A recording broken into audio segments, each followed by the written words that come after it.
তো শুরু করি শ্যামা, আমরা একেবারে ছোটবেলা থেকেই শুনতে চাই, একেবারে যেখানে জন্মগ্রহণ করেছেন যেমন ছিল আপনি তো শুনেন, বলুন আমাদেরকে, মন খুলিয়ে বলবেন প্লিজ। হ্যাঁ, তো ছোটবেলা আমাদের কেটেছে বিভিন্ন জায়গায়, যেহেতু আমার আব্বা সরকারি চাকরি করতেন।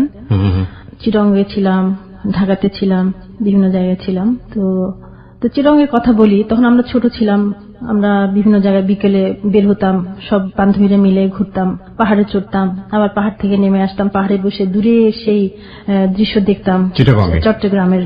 কয় ভাই বোন ছিলেন আপনারা? আমরা 6 বোন 2 ভাই। 6 বোন 2 ভাই। আপনি যে সময় গল্প বলছেন সেই সময় কত সাল আনুমানিক, বা আপনার কত বছর বয়সের গল্প? আমার তখন সেটা 7-8 বছর। 7-8 বছর, তার মানে এখন থেকে আমরা বলতে পারি প্রায় 40-42 বছর আগের গল্প। জি। আমার ছোটবেলা থেকে আমার মনে আছে, আমার বাবা খুব ছোট আমি ছিলাম তখন, আমি খুব ফ্রি হ্যান্ড আঁকতে পারতাম, আমার মা খুব ভালো আঁকতে পারতেন। আপনি ভাই বোনদের মধ্যে আপনার পজিশন? সেকেন্ড ছিলেন আপনি। বড় ভাই কি ভাই ছিল? না, আমার 6 বোনের পরে 2টা ভাই। ওকে, বলুন তারপর। তো আমার মাও খুব ভালো গান গাইতে পারতেন, যদিও উনি মানে টেলিভিশনে বা রেডিওতে গান করতেন না, এমনিতে ভালো গান করতে পারতেন, ভালো আঁকতে পারতেন, শিল্পী মনা ছিলেন। তো ছোটবেলায় আমার একটা প্রকৃতির প্রতি আমার খুব একটা নেশা ছিল। তো যেমন পাখি দেখতাম, আকাশ দেখতাম, খুব মনোযোগ দিয়ে দেখতাম। তো আমি ভালো খেলাধুলো করতে পারতাম, এবং আমাদের স্কুলে যে গানের প্রোগ্রাম হতো সেখানে গান করেছি অনেক। ক্লাস 7-এ পড়ি, তখন আমার জীবনের প্রথম স্টেজে গান করা। তো ছোটবেলা থেকেই আমার মা বলেছে, আমি শুনেছি যে আমার রেডিওর প্রতি খুব ঝোঁক ছিল। তো আমি রেডিও থেকে শুনে শুনেই গান শিখেছি তখন। আমি প্রথম জীবনে গাইতে পারেন? হ্যাঁ, গাইতে পারি, টেলিভিশনে গান করেছি আমি। আমরা কি শুনতে পারি আপনার কাছ থেকে? হ্যাঁ হ্যাঁ, খালি গলায়। আমার সোনার ময়না পাখি কোন দোষেতে গেল উড়ারে, দিয়া মোরে পাখি রে আমার সোনার ময়না পাখি, সোনা বরণ পাখি রে আমার কাজল বরণ আখি, দিবানিশি মন চায় রে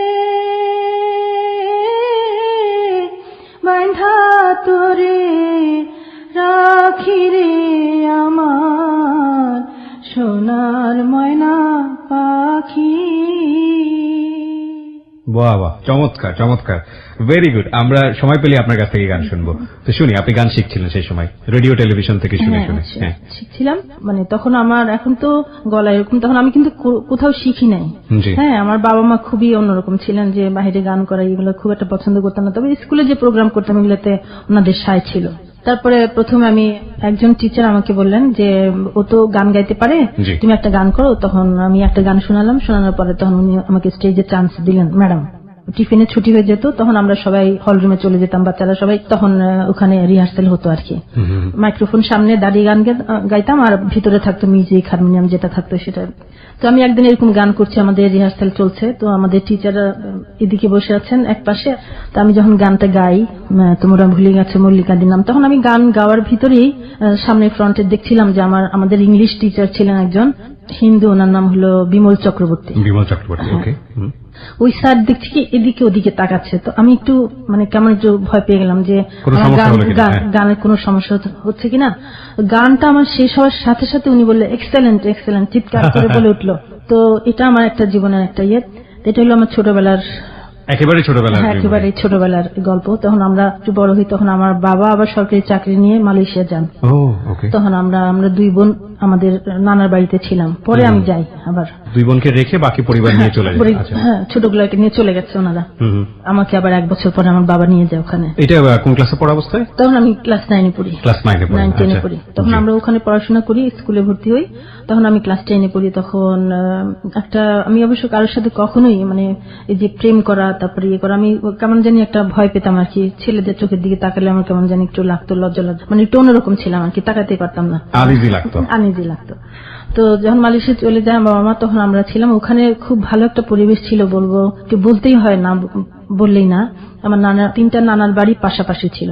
হ্যাঁ, 3টা বাড়ি, যেমন 8টা ভাই 8 বাড়িতে গেছে। হ্যাঁ, তো নানাদের বাড়িতে হলে প্রত্যেক বাড়িতেই বাগান, পুকুর, আলাদা ঘাটলা, মানে ঘাট, পুকুর ঘাট, খুবই সুন্দর পরিবেশ।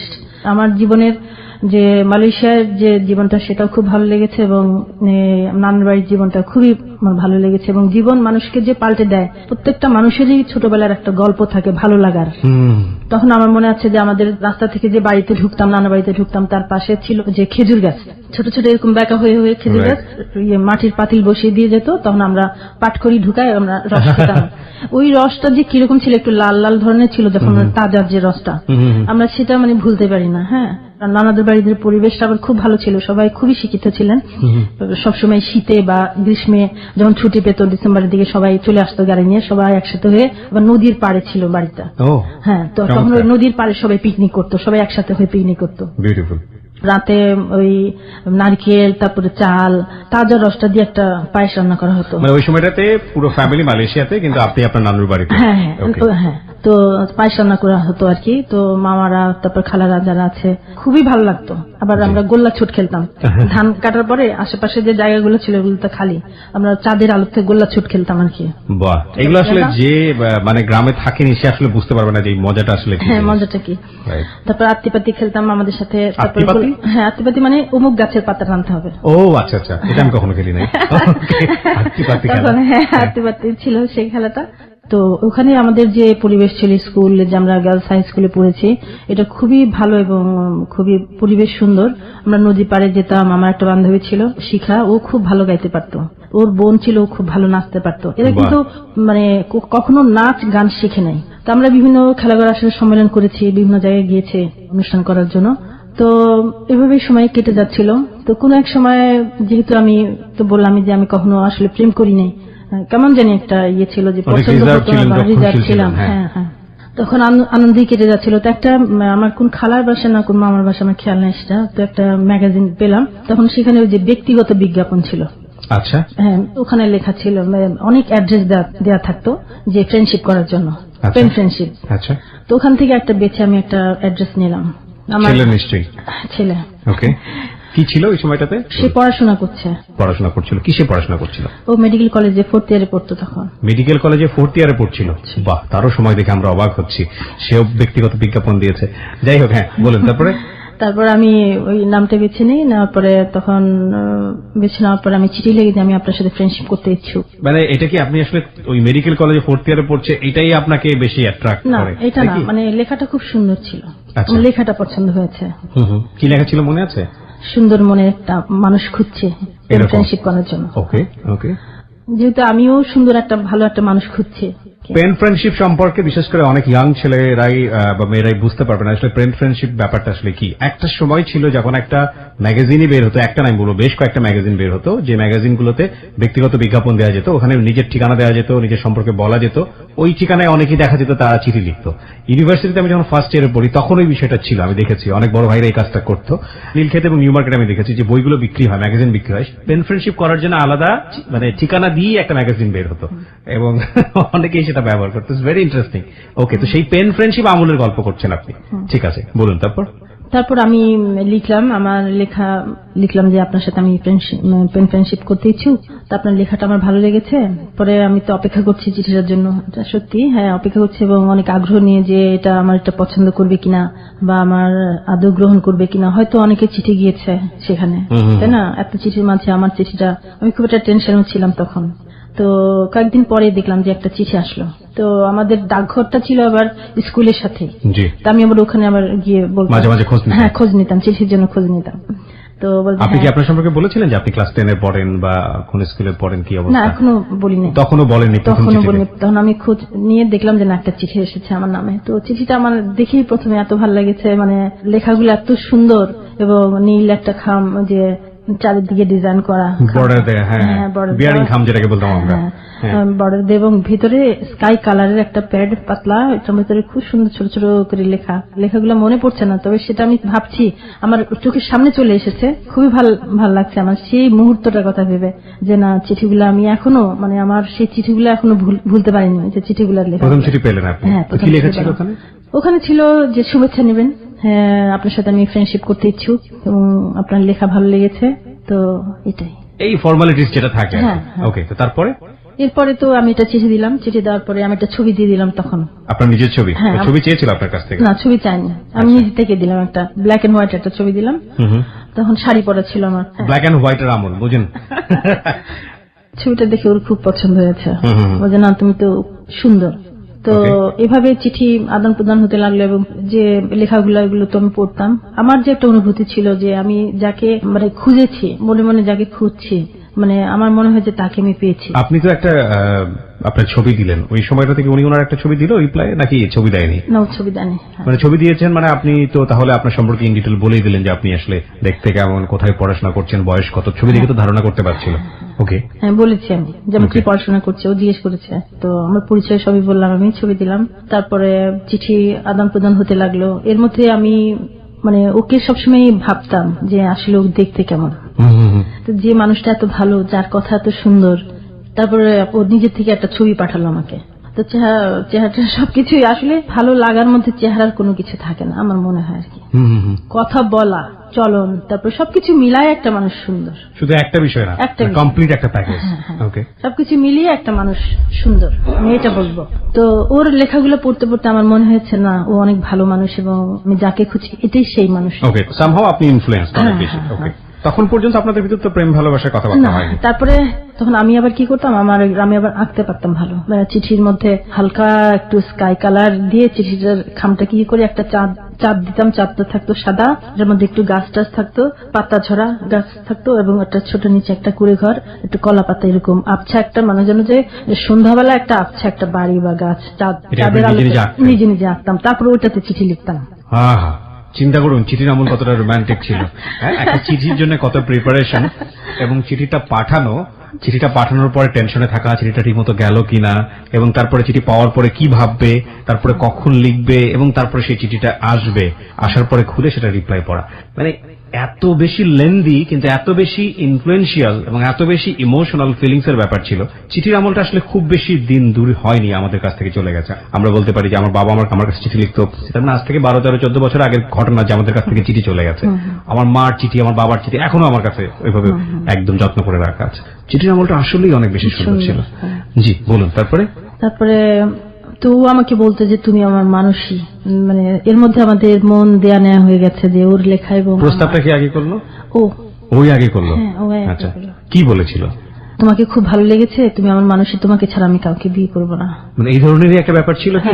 ওকে, সন্দেহের একটা ব্যাপার থাকে না যে এই যে পেন ফ্রেন্ডশিপ থেকে আসলো বিষয়টা, ওরও তো নিশ্চয়ই আরো এরকম থাকতে পারতো, কিংবা ও আপনাকে সন্দেহ করতে পারতো যে যেহেতু পেন ফ্রেন্ডশিপ থেকে এসছে নিশ্চয়ই আপনারও আরো কারোর সাথে। আরেকটা জিনিস আমি এখানে বলবো আপনার সাথে, সেটা হলো গিয়ে আমরা একটা মানুষের সাথে কথা বললে অনেক সময় বুঝতে পারি যে মানুষটা কেমন, ঠিক লেখাটাও ঠিক তেমনই। এতগুলো লেখা যখন ওর কাছে চলে গেছে এবং ওর লেখাগুলো আমার কাছে চলে এসছে, তখন কিন্তু আমাদের মানে পুরোপুরি বোঝা হয়ে গেছে যে মানুষটা কেমন। আচ্ছা, আমি যে মন মানসিকতার, আমার লেখাটা কিন্তু ওই ধরনের আসবে। ওকে, হ্যাঁ। তো ওর লেখাগুলো ছিল খুবই পরিচ্ছন্ন, খুবই সুন্দর। আমাকে পড়াশোনার কথা বলতো যে পড়ালেখাটা ভালো করে মনোযোগ দিয়ে করবে, কারণ এটা হলো নিজের, এটা কাউকে দিতে পারবে না, এটা কেউ নিতে পারবে না কখনো, এটা তোমার নিজস্ব। তখন আমি ওকে ভালোবাসতে শুরু করলাম। আমি তখন একদিন আমি চিঠিতে লিখলাম যে দেখো, আমাকে তো তুমি দেখো নাই, না দেখে তুমি আমাকে ভালোবেসেছো এবং বলেছো দেখতে কালো, আমাকে দেখলে পছন্দ করবে না। ওকে বললাম, তো আমাকে বললো যে আমি তোমার রূপ দেখে তোমাকে ভালোবাসিনি, তোমার যে শিল্পীর সত্তা আমি তাকে ভালোবেসেছি। সে আমাকে এটা বললো। তারপর একটা কথা, অনেক কিছুই লিখতো চিঠির মধ্যে, আমার প্রেম রবি কিরণ হেন, তোমার জ্যোতির্ময় মুক্তি দিয়ে তোমায় ঘিরে যেন, এরকম করে করে সে লিখতো। আর একটা যে লাকি এখন একটা গান আছে না, যে নীলমণিহার তোমায় দিয়ে গেলাম শুধু মনি রেখো, মানে যে এই গানটা যখন সে আমাকে লিখেছে তখন আমার কাছে মনে হয়েছে যে এটা একটা চিঠি আমার কাছে এসেছে, ওর কথা। লাকি এখন তো আপনাদের সময়ের তুমুল জনপ্রিয় শিল্পী, আমাদেরও খুব রেসপেক্ট, এটা খুব পপুলার একটা গান ছিল। হ্যাঁ, এবং আমি আসলে মূলত একজন শিল্পী, টেলিভিশনে গান করেছি, 84 সনে আমি ইয়েটা নিয়ে এসেছিলাম, আপনাকে দেখাবো। একটা চেক দিয়েছিল আমাকে টেলিভিশন থেকে, প্রতিভাস অনুষ্ঠানে, 84 সনের কথা বলি। গানের ভিতরে যারা শিল্পী, আমি যদি গান করি, আমি যদি গানের সুরের ভিতরে ঢুকতে না পারলাম তাহলে আমি গান গাইতে পারলাম না। আমাকে কথার ভিতরে, সুরের ভিতরে ঢুকতে হবে, তখনই আমি গানটা গাইতে পারবো ঠিক মতো। ও কি জানতো, মানে আপনার সে সময় যিনি যার সঙ্গে আপনি এটা করছেন নামটা কি ছিল? আমিনুল ইসলাম। আমিনুল ইসলাম। তো এই যে আমিনুল সাহেবের সঙ্গে আপনি তখন যে কথোপকথন বা যে বিষয়গুলো হচ্ছে, ও কি জানতো যে আপনি গান গাইতে পারেন? হ্যাঁ, আমি বলেছি যে আমি গানের কথাগুলো লিখতাম শুধু, যেমন যে আমার সোনার ময়না পাখি, ঠিক আছে, এটা যে প্রথম যে লাইনগুলো এবং মাঝখানে যে লাইনগুলো, এগুলো প্রত্যেকটা মাঝে মাঝে দিয়ে দিতাম চিঠির মাঝখানে। পুরো চিঠিটাই একটা শিল্প আর কি, না দেখলে বোঝা যাবে না আসলে এটা কি অবস্থা, যারা এটা দেখেছেন তারাই বুঝবেন। যেহেতু আমি গানগুলা দিতাম এবং গানগুলা করতাম, তখন সে বুঝে গেছে যে আমি ভালো মানে গাইতে পারি। আচ্ছা, এভাবে করে আমাদের সময় কাটতে লাগলো এবং একদিন দেখলাম যে একটা রক্ত দিয়ে চিঠি লিখলো সে, হাতের আঙ্গুলের মধ্যে পিন টিন দিয়ে বা কি দিয়ে রক্ত দিয়ে চিঠি লিখলো। ততদিনে তো আপনাদের মধ্যে সম্পর্ক হয়ে গেছে? হ্যাঁ হ্যাঁ, সম্পর্ক হয়ে গেছে। ও তো তখন বলেছে যে তোমাকে ছাড়া আমি বিয়ে করবো না, বলেছে। চিঠির প্রতীক্ষায় থাকতাম শুধু। আমার একটা মামা ছিল, ওনাকে বলতাম যে মামা আমার চিঠি এসছে কিনা, তখন বলতো যে না এখনো আসেনি, আসবে। তো আর সেই যে চিঠি আমি শুকে দেখতাম, চিঠিটা এত সুন্দর গন্ধ, কি যে ভালো লাগতো চিঠির ভিতরে। হ্যাঁ, এবং আমাদের নানার যে বাড়িটা ছিল এটা খুব নীরব ছিল। পুকুরের ঘাটের চারপাশে লেবু গাছ ছিল, অনেক সময় লেবু গাছের নিচে বসে চিঠি পড়তাম, খেজুর গাছের নিচে বসে চিঠি পড়তাম, তো অনেক সময় ঘাটে বসে চিঠি পড়তাম, এরকম। হ্যাঁ, চিঠি বারবার পড়তেন? হ্যাঁ, বারবার পড়তাম। তো যখন ওর কথা মনে পড়তো চিঠিটা খুলতাম, খুলে দেখতাম। আচ্ছা, অনেক সময় ও আমাকে দেখতে চেয়েছিল যে তুমি আসো, তোমাকে দেখে তোমাকে খুব দেখতে ইচ্ছা করে। ও তখন ঢাকাতে না, তখন সে যে রাজশাহী মেডিকেল কলেজে পড়তো। ওকে, আচ্ছা। আর আপনি তখন? চাঁদপুরে। ওকে। তখন ও আমাকে বলে যে তোমাকে দেখতে ইচ্ছা করে, খুবই দেখতে ইচ্ছা করে, তোমার চেহারাটা আমার ভাসে চোখের সামনে, তোমার সামনাসামনি বসে যদি তোমাকে দেখতে পারতাম, যে আমি তোমার সামনে বসে আছি, তুমি আমার সামনে বসে আছো, এরকম দেখতে ইচ্ছা করে। নীরবে দুজনকে দেখবো, শুধুই দেখবো। তখন ভাবতাম যে ওর সাথে যদি আমার, জানি না আল্লাহর হুকুম কি আছে, ওর সাথে যদি আমার দেখা হয়, ওর সাথে যদি আমার বিয়ে না হয়, মানুষ কত কিছুই ভাবে, কত কিছুই কল্পনা করে, কিন্তু কোন এক সময় দেখা যায় যে এটা হয় না। তো এই জন্য আমি চিন্তা করতাম যে আমি না দেখে যাকে এত ভালোবেসেছে, দেখলে তো আমি তাকে কখনোই ভুলতে পারবো না। তো এই জন্য আমি চিন্তা করলাম যে না, ওর সাথে আমি দেখা করবো না। আপনার মনের মধ্যে হলো যে এতটুকু হয়ে গেছে, না দেখাটাই বরং ভালো। হ্যাঁ, যদি কখনো যদি ওর সাথে দেখা হয় বা কোনোদিন ইয়ে হয়, তাহলে তো দেখা হবেই, এটা নির্ধারিত আছে আল্লাহর কাছে, যদি থাকে তাহলে হবে, এর বেশি আর জড়াতে চাইনি। তো আমার বাবা চিঠি লিখেছেন যে তোমাকে তো আমি নিয়ে আসবো মালয়েশিয়া, তুমি প্রস্তুত থেকো। তখন আমি ওকে চিঠি দিলাম যে আমি মালয়েশিয়া যাবো, মালয়েশিয়াতে যাবো। তো ওটা শুনে একটু বলে যে আবার কবে আসবে তুমি? আমার বাবা মা যখন চলে আসবে তখন আমি চলে আসবো, হয়তো 2-1 বছর পরে। তো আমাকে ভুলে যাবে না তো? বলছে না, কেন ভুলে যাবো, পৃথিবীর যে প্রান্তে যায় না কেন, তোমাকে তো কখনোই ভুলতে পারবো না, যেহেতু তুমি আমার প্রথম। ওকে, প্রিয় শ্রোতা, আমরা জায়গাটা একটু ছোট্ট বিরতি নেই। যে সময়ের গল্প আমরা আজকে এখানে উপস্থাপন করছি সেই সময়টা অনেক আগের সময়, কিন্তু এই পেন ফ্রেন্ডশিপ বলেন বা চিঠি দিয়ে যোগাযোগ বলেন, এই সময়টা আমাদের খুব বেশি আগের সময় না। এক যুগ আগে গেলেই আমরা দেখতে পাবো যে সেই সময়টাতে মোবাইল ছিল না, সেলফোন ছিল না, যাই বলি না কেন, তখন মানুষ চিঠি লিখে যোগাযোগ করতো। এবং এই চিঠি বলি বা মানি অর্ডার বলি, টেলিগ্রাম বলি, এই বিষয়গুলো আসলে অপেক্ষার, এবং এই অপেক্ষার সাথে অনেক ধরনের অনুভূতি জড়িয়ে থাকে। উৎকণ্ঠা, কি লিখে না লিখে, কি রিপ্লাই আসে না আসে, মানুষটা কেমন আছে তাকে নিয়ে সবসময় যে চিন্তা। এই যুগে যারা ছিলেন না তারা আসলে অনুভব করতে পারবেন না যে এই ফেসবুকের একটা রিপ্লাই দেওয়ার সঙ্গে সঙ্গে দুনিয়ার যে প্রান্তে থাকুক না কেন, সঙ্গে সঙ্গে একটা রিপ্লাই আসছে, সেলফোনের মুহূর্তের মধ্যেই কথা বলা যায়। এখানে আসলে ওই ফিলিংসটা কাজ করে না। আমরা মনে পেয়েছি শ্যামা, আমরা যেখানটায় ছিলাম, আপনি বলছিলেন যে আমিনুলকে সেই সময়টাতে আপনি একটা চিঠি দিয়েছিলেন যে আপনি মালয়েশিয়াতে চলে যাবেন, বাবা ওখান থেকে ডেকেছে আপনাকে। তো আমিনুল একটা রিপ্লাই দিল যে কবে আসবে, তখন তাকে একটা বোঝালেন যে কোনো ভাবেই হোক না কেন। ওকে, তারপর চিঠিতে একটা ছবি দিয়েছিল আমাকে, ছবিটা খুবই সুন্দর এবং ছবিটা আমি প্রায় দেখতাম, যখন ওর কথা মনে হতো আমার, তখন ছবিটা খুলে দেখতাম। ছবিটার কন্টেন্ট কি ছিল? একটা পাহাড়ের উপরে সে, মানে বিকেলের একটা রোদ এসে ওর গায়ে পড়েছে, খুব সুন্দর একটা শার্ট পরা, পিঙ্ক কালার বা অরেঞ্জ কালার এরকম ধরনের একটা শার্ট আর একটা ব্ল্যাক প্যান্ট পরা। তো আপনি মালয়েশিয়া চলে গেলেন? তারপরে? হ্যাঁ, মালয়েশিয়া চলে গেলাম। মালয়েশিয়া চলে যাওয়ার পরে ওকে চিঠি দিতাম, ও চিঠি দিত আমাকে, তখন আমাদের রেগুলার চিঠি আসা, মানে আদান প্রদান হতো। এরপরে মালয়েশিয়াতে ওখানে আমি একটা কিন্ডারগার্টেন স্কুলে মাস্টারি করি এবং ওখানে বিভিন্ন প্রোগ্রামও করতাম। ওখানে সুফিয়া আমিন ছিলেন রেডিও আর্টিস্ট, তারপর আরেকজন ছিলেন রুকসানা। মালয়েশিয়াতে গিয়ে? মালয়েশিয়াতে, মানে বাংলা। ওকে। তো ওখানে একটা কথা না বললেই না, উনি বেঁচে নেই, অ্যাম্বাসাডার ছিলেন মুস্তাফিজুর রহমান। তো উনি আমাকে খুবই পছন্দ করতেন, ওনাদের বাসায় আমরা প্রায় যেতাম, আমাদেরকে প্রায় দাওয়াত দিতেন। উনি সবসময় বলতো যে, আমার বাবার নাম ধরে বলতেন, আপনার মেয়ে তো খুব গুণী, হ্যাঁ, ওখানকার যে অনুষ্ঠানগুলো পরিচালনা করা এগুলো সব আমি করতাম। এই কথাটা এই গল্পের মধ্যে আসতেই হবে এবং আমি কখনো ওনাকে ভুলবো না। আমি শ্রদ্ধা করি, আজও শ্রদ্ধা করি। উনি যদি আজও বেঁচে থাকতেন তাহলে আমি অবশ্যই ওনার সাথে দেখা করতাম। উনি আমার প্রিয় ব্যক্তিত্ব আমি বলবো। হ্যাঁ, খুবই স্নেহ করতেন এবং ওনাদের বাসায় আমরা যখন যেতাম তখন ওনার ওয়াইফের ছোটবেলায় একটা হারমোনিয়াম ছিল। আন্টি যখন ছোটবেলায় গান করতেন সেই হারমোনিয়ামটা ওখানে নিয়ে গিয়েছেন। তো হারমোনিয়ামটা নিচে নামিয়ে নিয়ে আসতো। ডুপ্লেক্স বাড়ি ছিল এবং বাড়িটা খুবই সুন্দর, চারিদিকে সাজানো গোছানো, মানে খুবই সুন্দর। আশেপাশে চারদিকে পাহাড় ছিল, ছিল খুবই সুন্দর। বিরাট ড্রয়িং রুম, তো মাঝখানে ছিল কার্পেট, ওখানে হারমোনিয়াম নিয়ে আমি বসে গান করতাম। তো অনেক ধরনের গান করতাম আমি তখন, রবীন্দ্রসঙ্গীত এবং ইন্ডিয়ান আধুনিক বাংলা গান, তো ওইগুলা করতাম। আবার আমাদের বাসায় দাওয়াত দিত আমার মা, আমার আম্মা দাওয়াত দিতেন ওনাকে। তো এরকম এবং বিভিন্ন জায়গায় ঘুরেছি। যেমন আমরা বিকেল বেলা আমি আবার খুব ভালো সাইকেল চালাতে পারতাম, ওখানে খুব সাইকেল চালাতাম আমি। আমাদের এরিয়াটা ছিল আর্মি অফিসার, যেহেতু আমার বাবা একজন আর্মি অফিসার ছিলেন। তো আমরা ছিলাম কর্নেল আরিফ সাহেবের বাড়িতে, ওটা একটা ডুপ্লেক্স বাড়ি। তো ওটাও একটা খুবই সুন্দর, ছোট ছোট আম গাছ ছিল, এটাতে আম ধরে থাকতো, আবার ওদিকে আবার ফুল করতো। পেঁপে গাছ ছিল, এত বড় বড় পেঁপে, লাল লাল পেঁপে। তারপরে ছোট ছোট গাছে জাম ধরে থাকতো। আমাদের পাশে একটা মালয়েশিয়ান একটা মেয়ে ছিল, নাম ছিল রোজিতা। তো ওই রোজিতাকে নিয়ে আমরা পাহাড়ে ঘুরতে যেতাম। আমরা আমার বোন ভাই ওদেরকে নিয়ে, বাসা যেখানে ছিল ওটার পাশে ছিল পাহাড়। তো ওখানে আমরা বিস্কিট, তারপর ড্রিঙ্কস এগুলো করে বোতলে করে নিয়ে যেতাম। হ্যাঁ, তো বিকেলে ওখানে যেতাম। বেশি একটা উঁচু না পাহাড়, একটা টিলার মতো। তো ওখানে এটার নিচে যে ঢালটা, ওখানে ছিল রাবার গাছ, অনেক বড় বড় রাবার গাছ ছিল। রাবার গাছ ছিল এবং রাবারের ছোট ছোট পাতিল দেওয়া থাকতো। আর আরেকটা যেটা আমরা করতাম, যেটা মালয়েশিয়া একটা জিনিস দেখছি, যেটা যে ওখানে হলো গিয়ে কেউ বেকার থাকতো না।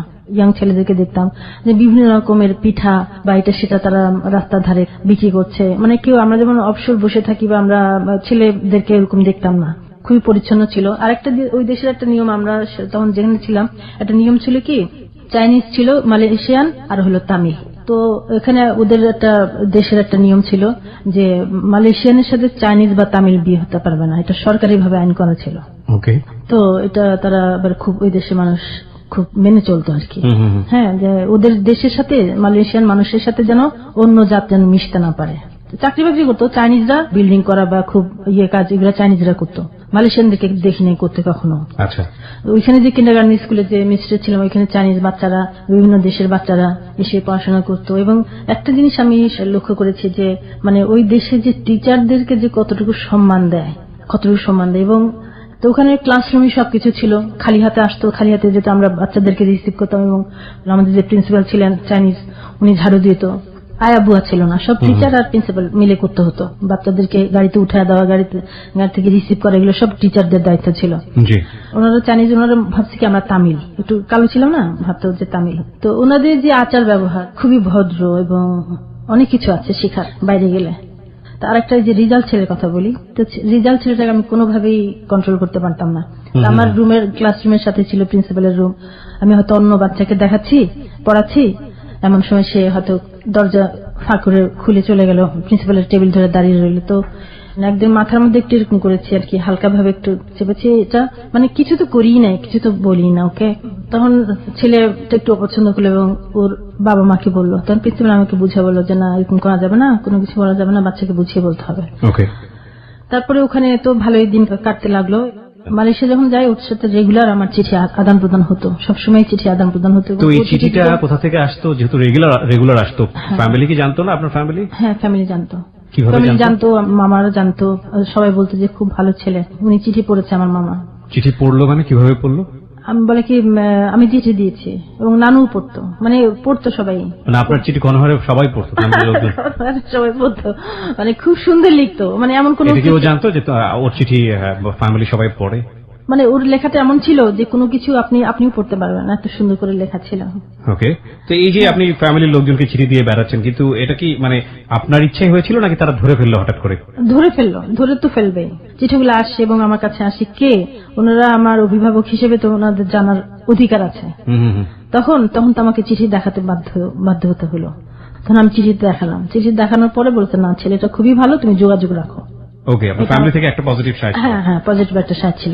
তো মালয়েশিয়াতেও আপনার বাবা মা সবাই জানে? হ্যাঁ, মালয়েশিয়াতে বাবা মা জানতো। তার মানে কোনো বাধা ছিল না? না, কোনো বাধা ছিল না। ছেলেটার সঙ্গে যোগাযোগ করতে চাইনি আপনার চিঠিটা পড়ে? যোগাযোগ ওনারা করতে চাইনি, ফ্যামিলির লোকজন করতে চায়নি? শুধু আমি করেছি। ওকে, ঠিক আছে, তো মালয়েশিয়াতে আপনার যোগাযোগ ছিল, হ্যাঁ, তারপরে মালয়েশিয়া থাকার পরে তখন আমরা দেশে আসবো, এখন আব্বারও চাকরির মেয়াদ শেষ, ওখানে কয়েক বছরের জন্য গেছে এবং উনিও চলে আসবে, আমরা চলে আসবো। আসলাম বাংলাদেশে, এসে আমি আদমজিতে ভর্তি হলাম, বাংলাদেশে এসে এসএসসি দিলাম। ডিসেম্বরের 3 তারিখে আসলাম, আমার মনে আছে। মার্চে না এপ্রিল এসএসসি পরীক্ষা দিলাম, পরীক্ষা দিয়ে ভালোভাবে পাশ করলাম, করার পরে দিয়ে রেজাল্ট ভালো করে তখন আমি আদমজি ক্যান্টনমেন্ট কলেজে ভর্তি হই। আচ্ছা, তখন ওর সাথে আমার একটু যোগাযোগটা একটু গ্যাপ হয়ে গেছে। যোগাযোগটা গ্যাপ হয়ে গেল কেন? গ্যাপ হয়ে গেল যে ও চলে গেছে চাকরি নিয়ে অন্য জায়গায়, ওর জব হয়ে গেছে। হ্যাঁ, জব হয়ে গেছে অনেক দূরে। আচ্ছা, ওখান থেকে মানে হয়তো কোনো সুযোগ সুবিধা পাচ্ছে না, বা কোন অ্যাড্রেসে চিঠি দিবে বা কি, আমিও একটু গ্যাপের মতো। তখন আমি একটা চিঠি দিই ওকে, আচ্ছা, যে আমার অমুক তারিখে বিয়ে হয়ে যাবে, তুমি যদি আমাকে সেই তোমার বিগত জীবনের সব কথা যদি সত্যি হয়ে থাকে, যদি বিয়ে আমাকে করার ইচ্ছা থাকে, তাহলে তুমি আসো। এটা কি মানে আপনার সাথে গ্যাপ হয়ে যাওয়ার পরে? হ্যাঁ, পরে। কতদিনের গ্যাপ ছিল? বেশি না, যেমন 5-6 মাস এরকম। এই সময়টা কি সত্যি সত্যি বিয়ে ঠিক হয়েছে নাকি ওকে আপনি যে কোনো ভাবেই হোক? না, ওকে না, আমার মা বলতেছে যে তুমি কাকে ভালোবাসলা, তুমি সে কি তোমাকে আদৌ কি বিয়ে করবে নাকি তুমি জানো, কারণ অনেকে বলে থাকে না যে এরকম। আচ্ছা আচ্ছা, হ্যাঁ। তো তার মানে আপনার ফ্যামিলি থেকে বিয়ে তখনও ঠিক হয়নি, কিন্তু আপনি যে কোনো ভাবেই হোক ওকে একটু যাচাই করে দেখতে চাচ্ছেন? দেখতে চাচ্ছি যে আসলে সত্যি কিনা। আচ্ছা, হ্যাঁ, যেহেতু গ্যাপ হয়ে গেছে এখন, কারণ আমি তো ভুলতে পারবো না। কতদিন পরে গ্যাপটা হলো? এটা মালয়েশিয়া থেকে আসার পরে ধরেন কত, না আপনাদের চিঠি চালাচালির কতদিন পরের এই গ্যাপটা হলো? মানে তখন 4 বছর পর। 4 বছর ধরে কন্টিনিউয়াসলি চিঠি লিখেছেন। এই 4 বছরে যদি আমি একটু অন এভারেজ বলি, প্রতি সপ্তাহে কি চিঠি আসতো? সপ্তাহে মাসে প্রতি সপ্তাহে একটা চিঠি আসতো। আচ্ছা, প্রতি সপ্তাহে একটা চিঠি আসতো। তো একটা গ্যাপ হয়ে গেছে, তখন আমার মা বলতেছে তুমি তো পছন্দ করো, কাউকে পছন্দ করার চিঠি লেখো, আমরাও জানি এটা কি সত্যি সে তোমাকে বিয়ে করবে কিনা, তুমি দেখো। তো আমি একটা ডেট দিয়ে দিলাম যে অমুক তারিখে আমার বিয়ে হয়ে যাবে, তুমি যদি সত্যি আমাকে ভালোবাসো এবং আমাকে বিয়ে করবা বলেছো আগে, যদি তা হয়ে থাকে তাহলে তুমি আসো। তখন এটা বলে আমি তো চিঠি দিয়ে দিয়েছি, কিন্তু চিঠি কোনো রিপ্লাই আসে নাই। ঠিক আছে, আমি তখন আদমজিতে পড়ি, তখন ফার্স্ট ইয়ার, আমার রোল নাম্বার ছিল 505 ই সেকশন। আমার ভাইস প্রিন্সিপালের মেয়ে আমার বান্ধবী ছিল রুমি, ও আমার ক্লোজ ফ্রেন্ড ছিল। তো ওর সাথে আমি কমন রুমে গেলাম, তখন আমার চুলগুলো ছোট ছোট ছিল। আমরা ব্যাডমিন্টন খেলে আমি চুল খুলে গেছে, তো ওগুলো আবার ব্যান্ড দিয়ে বেঁধে আমি আসতেছি, ক্লাসে যাব, ঘন্টা পড়ে গেছে, ক্লাসে যাব। তেমন সে আমাদের ডিসিপ্লিন মেনটেন করা হয়েছে। টিচার এসে রুমিকে বলছে যে তুমি কি সেকশনের? জি স্যার, আমি এই সেকশনের। তো বলে তোমাদের 505 রোল নাম্বার কার? বলে যে স্যার ওর। তো বলে ওর সাথে একজন লোক দেখা করতে এসছে। তো তখন আমি চিন্তা করলাম যে আমার সাথে কোন লোক, কে দেখা করতে আসবে, আমি তখনও বুঝতে পারি না যে আসলে ও। হ্যাঁ, আমি কল্পনাও করতে পারি না, যেহেতু কোনো উত্তর নাই, কোনো রিপ্লাই নাই, কিছু নাই। হ্যাঁ, একদম 5 মাস যাবত ফুললি অফ। হ্যাঁ, মানে এটা একদম কেমন জানি একটা হয়ে গেছে, তো চিন্তা করতে পারি না। তো আমি 4-5 হাত হবে দূরে আমি বারান্দা দাঁড়ায় আছি, আমাদের ডিসিপ্লিন মেনটেন করে স্যার, ওই স্যার আমার পাশে দাঁড়িয়ে আছেন উনি, তো দাঁড়িয়ে আছেন এবং টিচারও ক্লাসে যাবেন এরকম বের হয়ে গেছেন। তো এখন আমি দেখি যে দরজার সামনে একজন, টেবিলের সামনে একজন ছেলে দাঁড়িয়ে আছে। তো আমি ওনার দিকে তাকিয়ে আছি, কিন্তু আমি বুঝতে পারছি তো আসলে এই লোকটাকে আমি চিনতে পারছি না, এটা কে। এটা ইন্টারমিডিয়েট সেকেন্ড ইয়ারে যখন পড়ে। হ্যাঁ, ভাবছি যে কে ইনি, চিনতে পারছি না। তো দেখলাম কি ও হাত দিয়ে একটু ইশারা করলো এরকম করে ডান দিক থেকে দেখলাম সাদা শার্ট কালো প্যান্ট পরা, ও বের হয়ে আসলো। ওকে তো ছবি দেখে তো চিনি। ততদিনে কি ও ডক্টর হয়ে গেছে? হ্যাঁ, জয়েন করেছে। হ্যাঁ, জয়েন করেছে। আচ্ছা, হ্যাঁ, বের হয়ে আসছে। তো ওকে দেখে ও এসে দরজার পাশে দাঁড়িয়ে আছে। তো ও তাকিয়েছে আমার দিকে, আমিও তাকিয়েছি, প্রায় 1-2 মিনিট হবে, কেউ কোনো কথা বলি না। ডিসিপ্লিন মেনটেন করে যে স্যার, উনি বারবার আমাকে জিজ্ঞেস করছে যে কি হয় তোমার, কি হয় তোমার। আমি আর কোনো কথাই বলতে পারছি না। তো আমার কিছুক্ষণ পরে মনে হলো যে কেউ একজন আমাকে কিছু জিজ্ঞেস করছে, বুঝছেন। আমি এরকম মানে এই সময়টাতে আপনি পুরো মানে একেবারে দুনিয়ার কোনো কিছু শুনতেছেন না, পুরো দুনিয়া থেকে আউট অফ দ্য ওয়ার্ল্ড। ওর দিকে তাকিয়েছি আমি, ওর দিকে তাকিয়েছি। ঠিক আছে, ফিল 4 বছর পর যে মানুষটার সঙ্গে আপনার চিঠি লেখালেখি, সেই মানুষটা আপনার সামনে এসে দাঁড়িয়ে আছে। তো আমি তো বললো না যে 2 মিনিট আমি কোনো কথাই শুনতেছি না, মানে কে কি বলছে বা কেউ আছে কিনা ধার পাশে, আমি কোনো কিছুই মনে নাই বা কিছুই দেখছি না, শুধু ওকে দেখছি। এমন একটা ভাব আমার ভিতরে চলে আসছে। তো আমি তখন স্যার যখন বলছে কি হয় তোমার, তখন আমি স্যারের কোনো উত্তর দিইনি। আমি ওকে বলতেছি যে আপনার সাথে তো আমার এখন দেখা হবে না, আপনার সাথে আমার ছুটির পরে দেখা হবে। হ্যাঁ, তখন ও খালি একটা কথা আমাকে জিজ্ঞেস করলে যে ছুটি হবে কখন। তো ছুটি আমার কখন হবে সেটাও আমি ভুলে গেছি আসলে সেই মুহূর্তে। কারণ আমার বান্ধবীকে জিজ্ঞেস করছি যে আমাদের ছুটি হবে কখন, তো ও বললো যে 4:45। আমাদের 3:40 ছুটি হতো। ওকে, 3:40 ছুটি হতো, তো 5 মিনিট আগে বলে ফেলছে। তো এখন আমরা ক্লাসে চলে আসলাম, আমি রুমিকে ধরে, আমি রুমের হাত ধরে আমি আসতেছি। তো প্রথম সিঁড়িটা বেয়ে একটু সমান জায়গা, ওখানে এসে দাঁড়ায়, আবার নিচে ওর দিকে তাকালাম যে কি কোথায় কি করছে বা কি, দেখি যে আমার দিকে এমন ভাবে তাকিয়ে আছে সে অসহায়ের মতো। সেই দৃশ্যটা আমি জীবনে ভুলতে পারিনি। তো একেও খুব করে তাকিয়ে আছে আমার দিকে। তো আমিও দেখলাম ওকে, দেখার পর আমি ক্লাসে চলে আসলাম। কি আধা ঘন্টা কোনো টিচার আসে না ক্লাসে। তখন আমাদের যে প্রিফেক্ট মনিটর ছিল ওদেরকে আমি পাঠালাম যে দেখো তো ওই ছেলেটা আছে কিনা। কিসে পড়তেন আপনি ওই সময়টাতে? Second year. কোন কলেজে? আদমজি ক্যান্টনমেন্ট। আদমজি ক্যান্টনমেন্ট, ওকে। তো ওইখানে ওই কলেজের একটা নিয়ম ছিল কি, এখন ছেলেমেয়েরা কি করে জানি না, তখন আমাদের ছিল খুব কড়াকড়ি ছিল যে উল্টাপাল্টা কোনো কিছু দেখলে আমাদেরকে টিসি দিয়ে বের করে দেওয়া হতো, এবং সেটা একটা ভয় কাজ করতো সবসময়। ক্যান্টনমেন্ট স্কুল কলেজগুলোতে এটাই হয় সবসময়, খুব ডিসিপ্লিন। আমি নিজেও ক্যান্টনমেন্টে পড়েছি। জি বলুন। চলে উপরে উঠে গেলাম, ক্লাসে চলে গেলাম। এখন টিচার কেউ আসতেছে না, তখন প্রিফেক্ট মনিটর ওদেরকে পাঠালাম যে দেখো তো ছেলেটা বলে কি হ্যাঁ খুব কথা কাটাকাটি হচ্ছে স্যারদের সাথে। ছেলেটার হ্যাঁ খুব বার্গেনিং হচ্ছে, খুব কথা কাটাকাটি হচ্ছে। ওর ইচ্ছে হলো সে আমাকে নিয়েই যাবে। স্যাররা বলছে না এখানে দেখা, যেহেতু আমি কোনো কথাই বলি নাই ওখানে। ব্যাপারটা হচ্ছে এরকম যে স্যাররা বুঝে গেছে কিছু একটা হবে আপনার। হ্যাঁ আমি যেহেতু কিছু বলি নাই, আমার বান্ধবীটা বলে যে তুই বলতে যে কাজিন, তাহলে তো পরিষ্কার হয়েছে। এই জন্যই স্যাররা ওকে ধরেছে এবং কথা কাটাকাটি হচ্ছে। বুঝতেই পারছেন যে এরকম অবস্থায় কি হতে পারে, বিশেষ করে ওনাদের সময়টাতে যেখানে কড়া ডিসিপ্লিন। তারপরে তো অনেকক্ষণ পরে ক্লাস টিচার আসলো, টিচার এসে তো ক্লাসগুলো এখন আমার বান্ধবী বলছে যে তুমি চলে যাও, যেহেতু আমার বাবাও ছিল, বাবাও দেখেছে তোমাকে, যেহেতু আমিও ছিলাম, তো তুমি তো তখন কোনো কথা বলো নাই, এখন তুমি আলাদা চলে যাও, আমার সাথে থাকলে তোমাকে আমার বাবা জিজ্ঞেস করবে। ওকে, কে বলছে? এটা আমার বান্ধবীটা বলছে। ওকে, নাকি আপনাকে? আমার বান্ধবী আমাকে বলছে, কেননা ওর বাবা তো দেখেছে, ওর বাবা তো ভাইস প্রিন্সিপাল, জিজ্ঞেস করবে না যে কে কি হয়েছে। তখন বলছে তুমি চলে যাও, কেননা টিচার এখানে দাঁড়িয়ে থাকে, এই সিঁড়ি দিয়ে ছেলেরা নামে, এই সিঁড়ি দিয়ে মেয়েরা নামে। তখন সাদা ড্রেস পরা আমি আমার ক্লাসের একটা মেয়ের সাথে ছুটি হওয়ার পরে ক্লাসের মেয়ের সাথে বের হয়ে চলে আসি গেটে। আসার পরে গেটে দিকে তাকালাম কেউ নাই, ওদিকে তাকালাম কেউ নাই। তো আমি 5 মিনিট অপেক্ষা করলাম। তারপর আবার দেখি যে ডিসিপ্লিন মেনটেন করে ওই স্যার দূর থেকে তাকিয়ে আছে আমার দিকে, কেমন জানি ভয় ভয় করছিল যে তার স্যার মনে হয় দেখছে আমাকে বা ফলো করছে। হ্যাঁ, তবে আমি কিছুক্ষণ অপেক্ষা করে থেকে সেদিন আর রিক্সা নিলাম না। সেদিন মন খুব খারাপ যে ওকে পেলাম না, ও আসলো না, হয়তো রাগ করেছে বা কিছু, এরকম একটা ভাবতে ভাবতে বাসায় চলে এসেছি। তারপরে পরের দিন যখন ক্লাসে যায় তখন আমার বান্ধবী যেটা ছিল আমার সাথে বলে কি তুই যাওয়ার পরে ওই 2টা ছেলে এসে তোকে যে কত খুঁজলো। কোন 2টা ছেলে? ওই যে আমার ফ্রেন্ড আমিনুল। আমিনুল তো 2টা হবে কিভাবে? ওর সাথে একটা ফ্রেন্ড ছিল, ওর সাথে আরেকজন ছিল। ওই ফ্রেন্ড ছিল, বলে যে অনেক খোঁজাখুঁজি করছে, ওরা আমার তো 5 মিনিট আগে বলে ফেলেছে। তার মানে বিষয়টা ছিল এরকম যে আপনার সাথে দেখা করার জন্য ওরা বাগবিতণ্ডা করে হলেও অপেক্ষা করছিল, কিন্তু আপনি চলে আসার পরেও মানে 5 মিনিট আগে যেহেতু আপনি স্কেপ করেছেন, ওখান থেকে চলে এসেছেন, মানে আপনার জন্য ওরা ওয়েট করে পারফেক্ট টাইমে এসেও আপনাকে পায়নি। ওকে, তারপরে এটাই হলো আমার ওর সাথে প্রথম দেখা, শেষ দেখা বলবো না।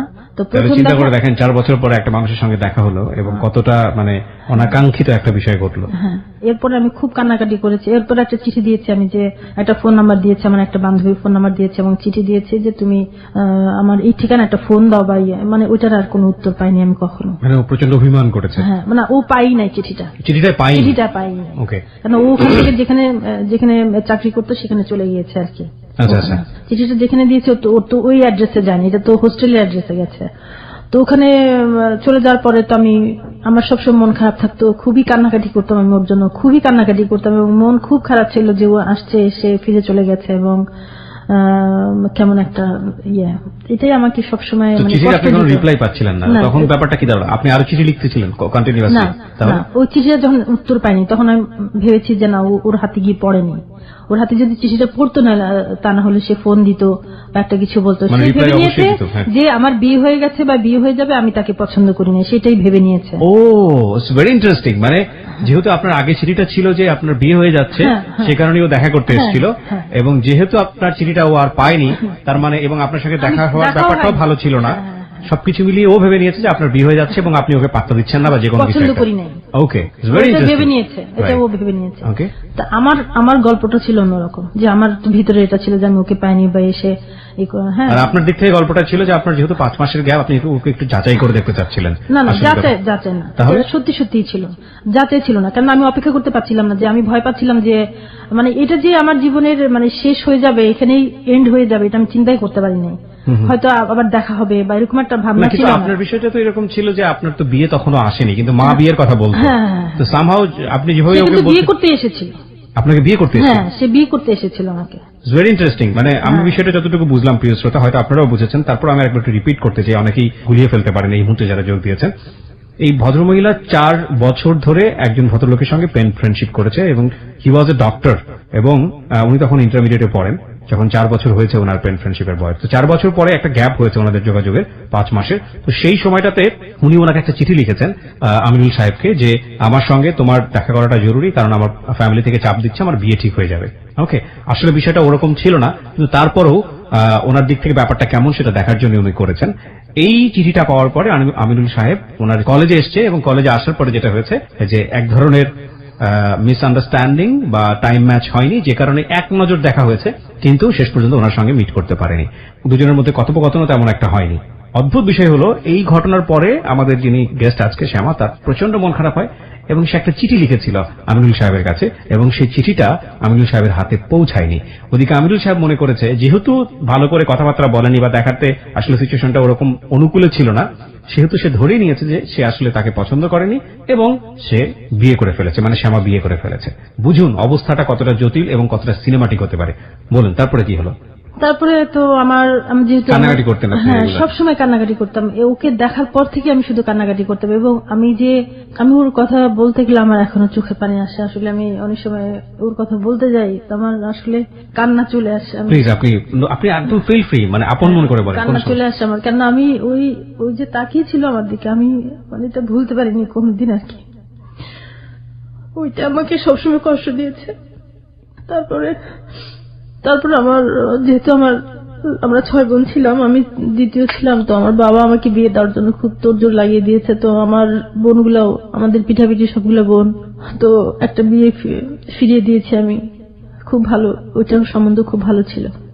তো আমার বাবা বলতেছে যে তাহলে তোমার জন্য আর কিছু করবো না, আমি তোমার সম্পর্কে আর কিছু ভাববো না। আমার তো ইচ্ছা ছিল যে আমি বিয়েই করবো না, আর জীবনে কোনোদিন বিয়ে করবো না এটা। তখন আমার বাবা তো আমাকে বিয়ে দেওয়ার জন্য খুব তোড়জোড় লাগিয়ে দিল।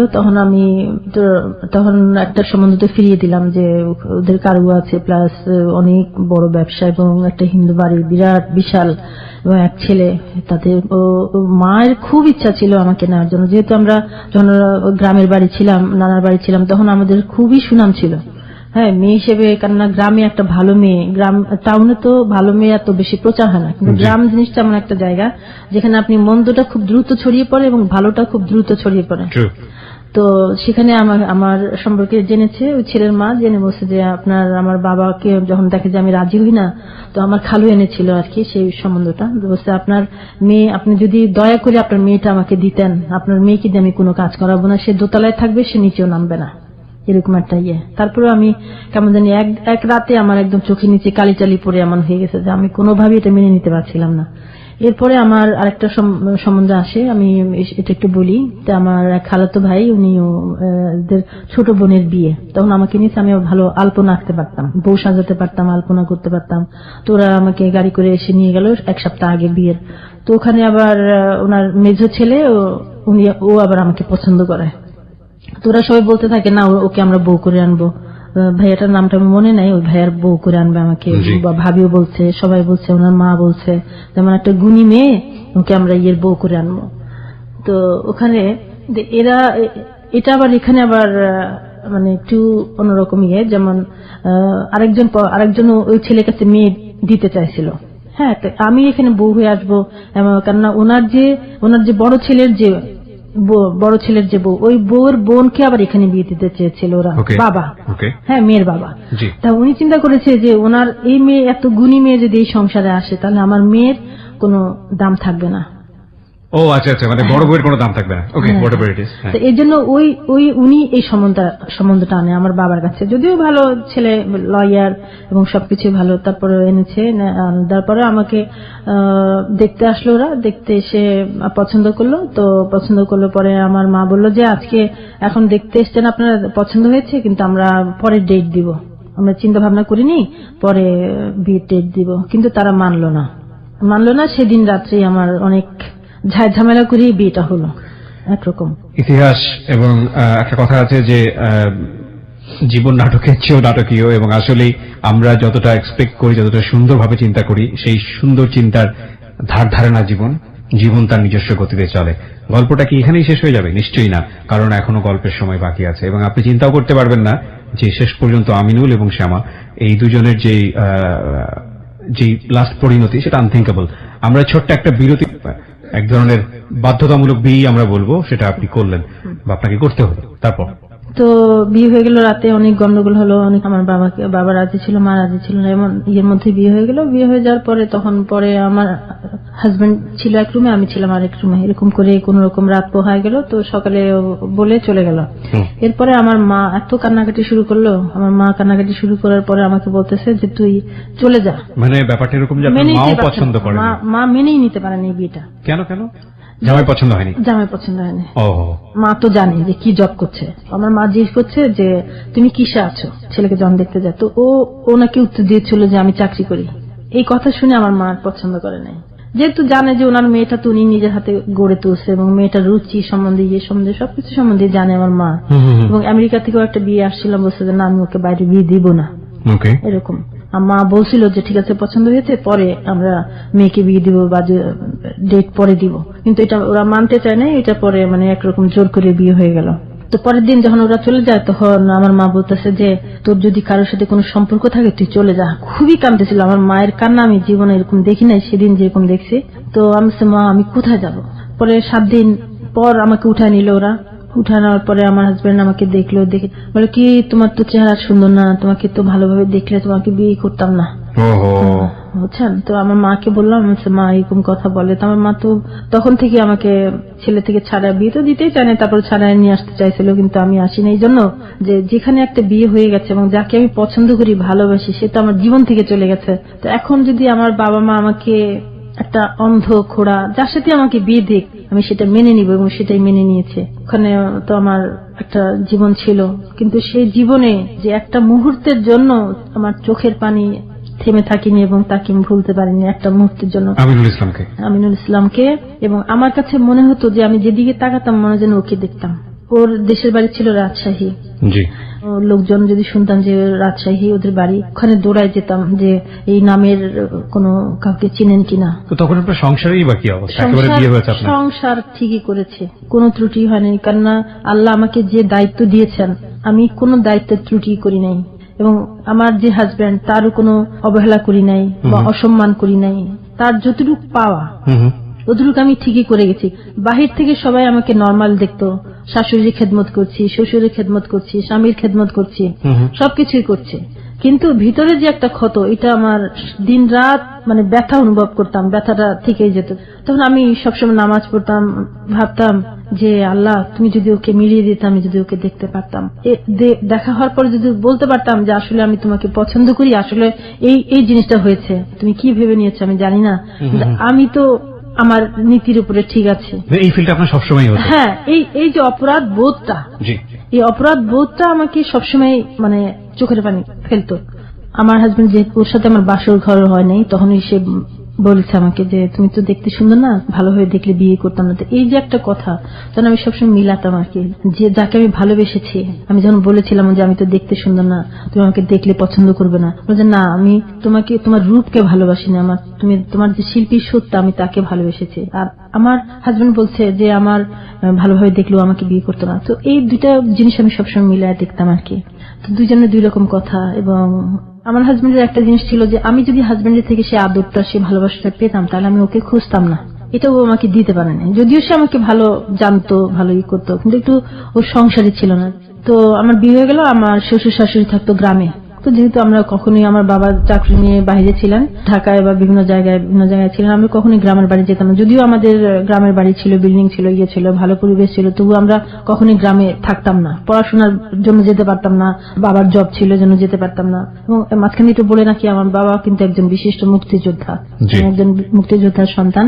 একটু বাবার কথা বলি না বললি না, তো বাবা আজ পর্যন্ত কোনো ভাতা নেন নাই। এমএজি ওসমানী সাহেবের তখন পিএস ছিলেন যুদ্ধকালীন সময়ে। 9 মাস আমরা খুবই কষ্ট পেয়েছি দেশে। আমার বাবা তখন ইন্ডিয়া ছিলেন। আচ্ছা আচ্ছা। আমার সংসার পেলাম, আমি আমার শাশুড়িকে পেলাম গ্রামের মহিলা, আমার শ্বশুরকে পেলাম গ্রামের। তো ওনারা খুবই সরল ছিল। আর একটা জিনিস যে খুব মাছ ধরতে পছন্দ করতাম, বড়শি দিয়ে মাছ ধরতে পছন্দ করতাম। তো গ্রামের বাড়িতে যখন আমি যেতাম তখন বড়শি দিয়ে মাছ টাছ ধরতাম। ওদের আবার ঢেকি ছিল, ঢেকিতে করতে পারতাম না, কিন্তু চেষ্টা করতাম যে ঢেকি দিয়ে ইয়ে করি। হ্যাঁ, ধান বানতো না, কিন্তু ডাল টাল ইয়ে করতো, শিমের বিচি টিচি এগুলো আমার শাশুড়ি গুঁড়া করতো, চালের গুঁড়া। আবার খুব সুন্দর পিঠা বানাতে পারতো আমার শাশুড়ি। খুব একটা জিনিস আমার ভালো লাগতো সবসময়, আসলে আমি শ্রদ্ধা করি এখনো। তো ওদের বাড়িটা ছিল প্রথমে ঢুকতে একটা পুকুর, খুবই সুন্দর পুকুরটা। তো এরপর আমার বাড়িতে ভিতরে ঢুকতাম, ভিতরে আবার আরেকটা পুকুর ছিল, পুকুরের পাড়ে ছিল জবা ফুল গাছ। তো এরকম জবা ফুল এরকম ফুটে ফুটে এরকম পাড়ের দিকে পানির দিকে ঝুঁকে থাকতো, বুঝছেন। তারপর ঘাটে বসলে পাড়ের পরই ধান ক্ষেত, পাতাটাতে খেলাধুলা করতো, আবার ফিঙ্গে পাখি উঠতো, ইয়ে করতো। আবার দূরে আবার আরেকটা বাড়ি, সেটারও আবার গাছপালা, মানে খুবই সুন্দর নীল আকাশ। মানে আমি ঘাটে গেলে আমার দেরি হয়ে যেত। হ্যাঁ, তাদের যে প্রথমে ঢুকার সময় যে পুকুরটা, এই পুকুরটাতে পানি কম থাকতো, যেমন তখন এটার পাড়ে ছিল আবার সেরকমই আবার ধান ক্ষেত, ওরকমই খুব সুন্দর দৃশ্য। তো এটার আবার পাড়ে তাল গাছ ছিল কতগুলা, আর ওদিকে সবুজ পাড়, পানি কম থাকে, তো হেঁটে হেঁটে তাল গাছের গোড়ায় নিচে চলে যেতাম। বাবুই পাখির বাসা তো আমরা কখনোই দেখি নাই, তখন বাবুই পাখির বাসা সে তাল গাছে, তখন ওই দাঁড়া দাঁড়া সেটা দেখতাম। আবার এটা পাড়ে ছিল শিমুল গাছ, সে পানিতে পড়ে আছে, সবুজ ঘাসের উপর পড়ে আছে, মানে খুবই সুন্দর। আমি ঘাটে গোসল করতে গেলেই আমার এগুলা দেখতে। একবারে শহর থেকে গ্রামীণ পরিবেশে গিয়ে মানিয়ে নিতে কষ্ট হচ্ছিল না আপনার? না না, আমার ভালো, যেহেতু আমি বললাম যে প্রকৃতি আমার ভালো লাগতো। একটু কষ্ট হতো যে গ্রামের যে পরিবেশ, একটু কষ্ট হতো, কিন্তু আমি মানিয়ে নিয়েছি। তবে গোসল করতে গেলে একটু দেরি হতো আমার, তো আমার শাশুড়ি বলতো যে এত দেরি হয়ে গেছে এসে, তো আমি কিছু বলতাম না। তো এইভাবে আমার যে গ্রামের যে শ্বশুর বাড়ি, তবে একটা জিনিস যেটা ওনারা খুব ভদ্র ছিলেন, আমাকে কখনো কাজের কথা বলতো না। আচ্ছা, গ্রামের বাড়িতে একটা কথা বলি আমি, ওনারা মাটির পাতিলে ভাত খেত। তো আমরা তো জীবনে মাটির পাতিল দেখি না, এবং মাটির পাতিলের ভাত রান্না করাটাও কোনদিন চিন্তাও করতে পারি না। তো তখন মাটির পাতিলে আমার শাশুড়ি দেখতাম 6টা পাতিল ছিল মাটির, ধুয়ে শুকায় রেখে দিত। তো ভিজা পাতিলে রান্না করা যেত না, ওই শুকনা পাতিলে রান্না করতে হতো আর কি। তো তখন আমি প্রথম মার গালতে যাই, মার গালতে গিয়ে তো ভাত সহ ভেঙে পড়ে গেছে চাল। বকাঝকা খাননি? না, বকাঝকা খাইনি, বকাঝকা দেয়নি, জানে তো শহরের মেয়ে। হ্যাঁ। আপনার জামাই তখন কোথায় থাকতো? শহরে থাকতো? হ্যাঁ, তখন শহরে। আমরা 2 মাস 1 মাসের জন্য দেশে যেতাম, এবং ঈদ গুলা ওখানে গিয়ে করতাম, শ্বশুর শাশুড়ি ওনাদের সাথে করতাম। আরেকটা কথা, মাটির পাতিলে একটা ভাতের কথা না বললি না, আমি দেখতাম যে আমরা 12টার সময় রান্না করতাম ভাতটা, সেই ভাতটা আমরা রাতে যখন খেতাম, সিলভারের পাতিলে যে ভাত রান্না করি, সেটাই ভাতটা একটু রাতের দিকে বা কয়েক ঘন্টা পরে কেমন জানি হয়ে যায়, মানে পানি তো বের হওয়া দূরে থাক, মানে ভাতটা একদম মনে হয় না এখন গরম রান্না করে আনছে। আচ্ছা, এত সুন্দর থাকতো ভাত। এবং ওনারা অনেক বছর হায়াত পেয়েছে, এবং ঘানি থেকে সরষের তেল ভাঙা এনে সেটা দিয়ে রান্না করতো আমার শাশুড়ি। ওনাদের অনেক জমি টমি ছিল। তো আমার রান্না আমার শ্বশুর খুব পছন্দ করতো, আমার শাশুড়ি পছন্দ করতো, আমাকে জিজ্ঞেস করতো যে বাজারে কি আনবো এসে।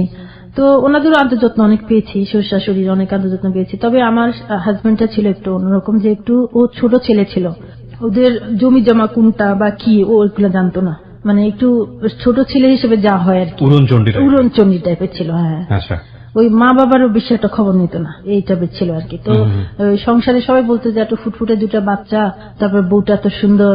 মানে ততদিন আপনাদের 2টো বাচ্চা হয়ে গেছে? হ্যাঁ। বিয়ের কত বছর পরে ফার্স্ট বেবিটা? 1 বছর পর। আচ্ছা, সেকেন্ড বেবিটা কত বছর পরে হয়? ওটা আবার 4 বছর পর। 4 বছর পরে হয়, ঠিক আছে। তো তখন আপনার 4-5 বছর হয়ে গেছে সংসার জীবনে। আচ্ছা, গ্রামেই তখন আপনি? না, তখন শহরে চলে এসেছেন? শহরেই থাকি আমি। ওই গ্রামে যাই মাঝে মাঝে। তারপর যখন বাচ্চারা যখন লেখাপড়া শুরু করে দিল, তখন তার যেতে পারি না, তখন ঈদে যেতাম আর কি, ঈদে গিয়ে ঈদ করতাম। বিয়েটা তো মেনে নিলাম যে বাবা মা দিয়েছে, আমার তো কোনো ইচ্ছা ছিল না বা ইয়ে ছিল না, তখন বাচ্চাদের কথা চিন্তা করে এই সংসারটা করে গিয়েছে আর কি। তো অনেক কিছু তার ইয়ে ছিল, যেমন বাচ্চাগুলা কিভাবে পড়াশোনা করে, কি করে না করে, পড়াশোনার প্রতি কোনো মনোযোগী ছিল না। তবে আমি খুব কান্নাকাটি করতাম, মাঝে মাঝে অনেক সময় কষ্ট লাগতো যে এরকম। তো আমার বাবা খুব বুঝাতো আমাকে যে কোনো ইয়ে নাই, তো আমরা তো আছি।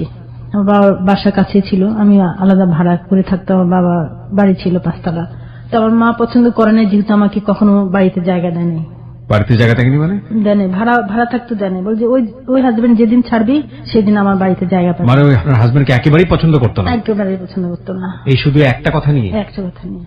কিন্তু এই বিষয়গুলো মিনিমাইজ করে ফেলা দরকার, যেহেতু আপনি সংসার করছেন, সুতরাং এগুলো মিনিমাইজ। আমার মা মেনে নিতে পারেনি কখনো আর কি। তো আমি অনেক সময় কান্নাকাটি করতাম, তো আমার বাবা বুঝতো। আমার বাবার ব্যবহার আসলে এত ভালো ছিল যে আমার বাবা কখনোই আমি খারাপ পাইনি, একটা সান্ত্বনা পেতাম, কিন্তু মায়ের ব্যবহারে কখনোই সান্ত্বনা পেতাম না। আমাদের 5 তলা বাড়ি ছিল, কিন্তু আমার মা বলছে যেদিন তুমি এই হাজবেন্ড ছাড়বা সেদিন তুমি এই বাড়িতে জায়গা পাবা। যেহেতু বাচ্চাগুলো আছে, এগুলা তো মানবিক ভাবে আমাকে এটা মেনে নিতে হচ্ছে। এখন হাজবেন্ড যাই করুক, মা যাই করুক, কিন্তু বাচ্চাগুলোর তো কোনো দোষ নাই। মা হিসেবে তো আমার একটা দায়িত্ব আছে। এভাবে করেই আমি চলে যাচ্ছিলাম আর কি। তো এর মধ্যেই তো মাঝে মাঝে ও আবার গায়েব হয়ে যেত, আমার হাজবেন্ড। আচ্ছা, কোথায় যেত? ও চাকরি করে ট্রান্সফার হতো, ট্রান্সফার হয়ে ওখানে চলে গিয়ে ওখানে থেকে যেত, যে আমাকে একটু জানাবে বা আমি এখানে আসছি বা একটা এরকম আছে, এরকম করতো না। সংসার চলতো কিভাবে? পয়সা করে দিত? হ্যাঁ, পয়সা করে দিত, কিন্তু অনেক সময় পয়সা করি, অনেক সময় ই করতো না। ওটা ম্যানেজ, তখন আমার বুটিক ছিল।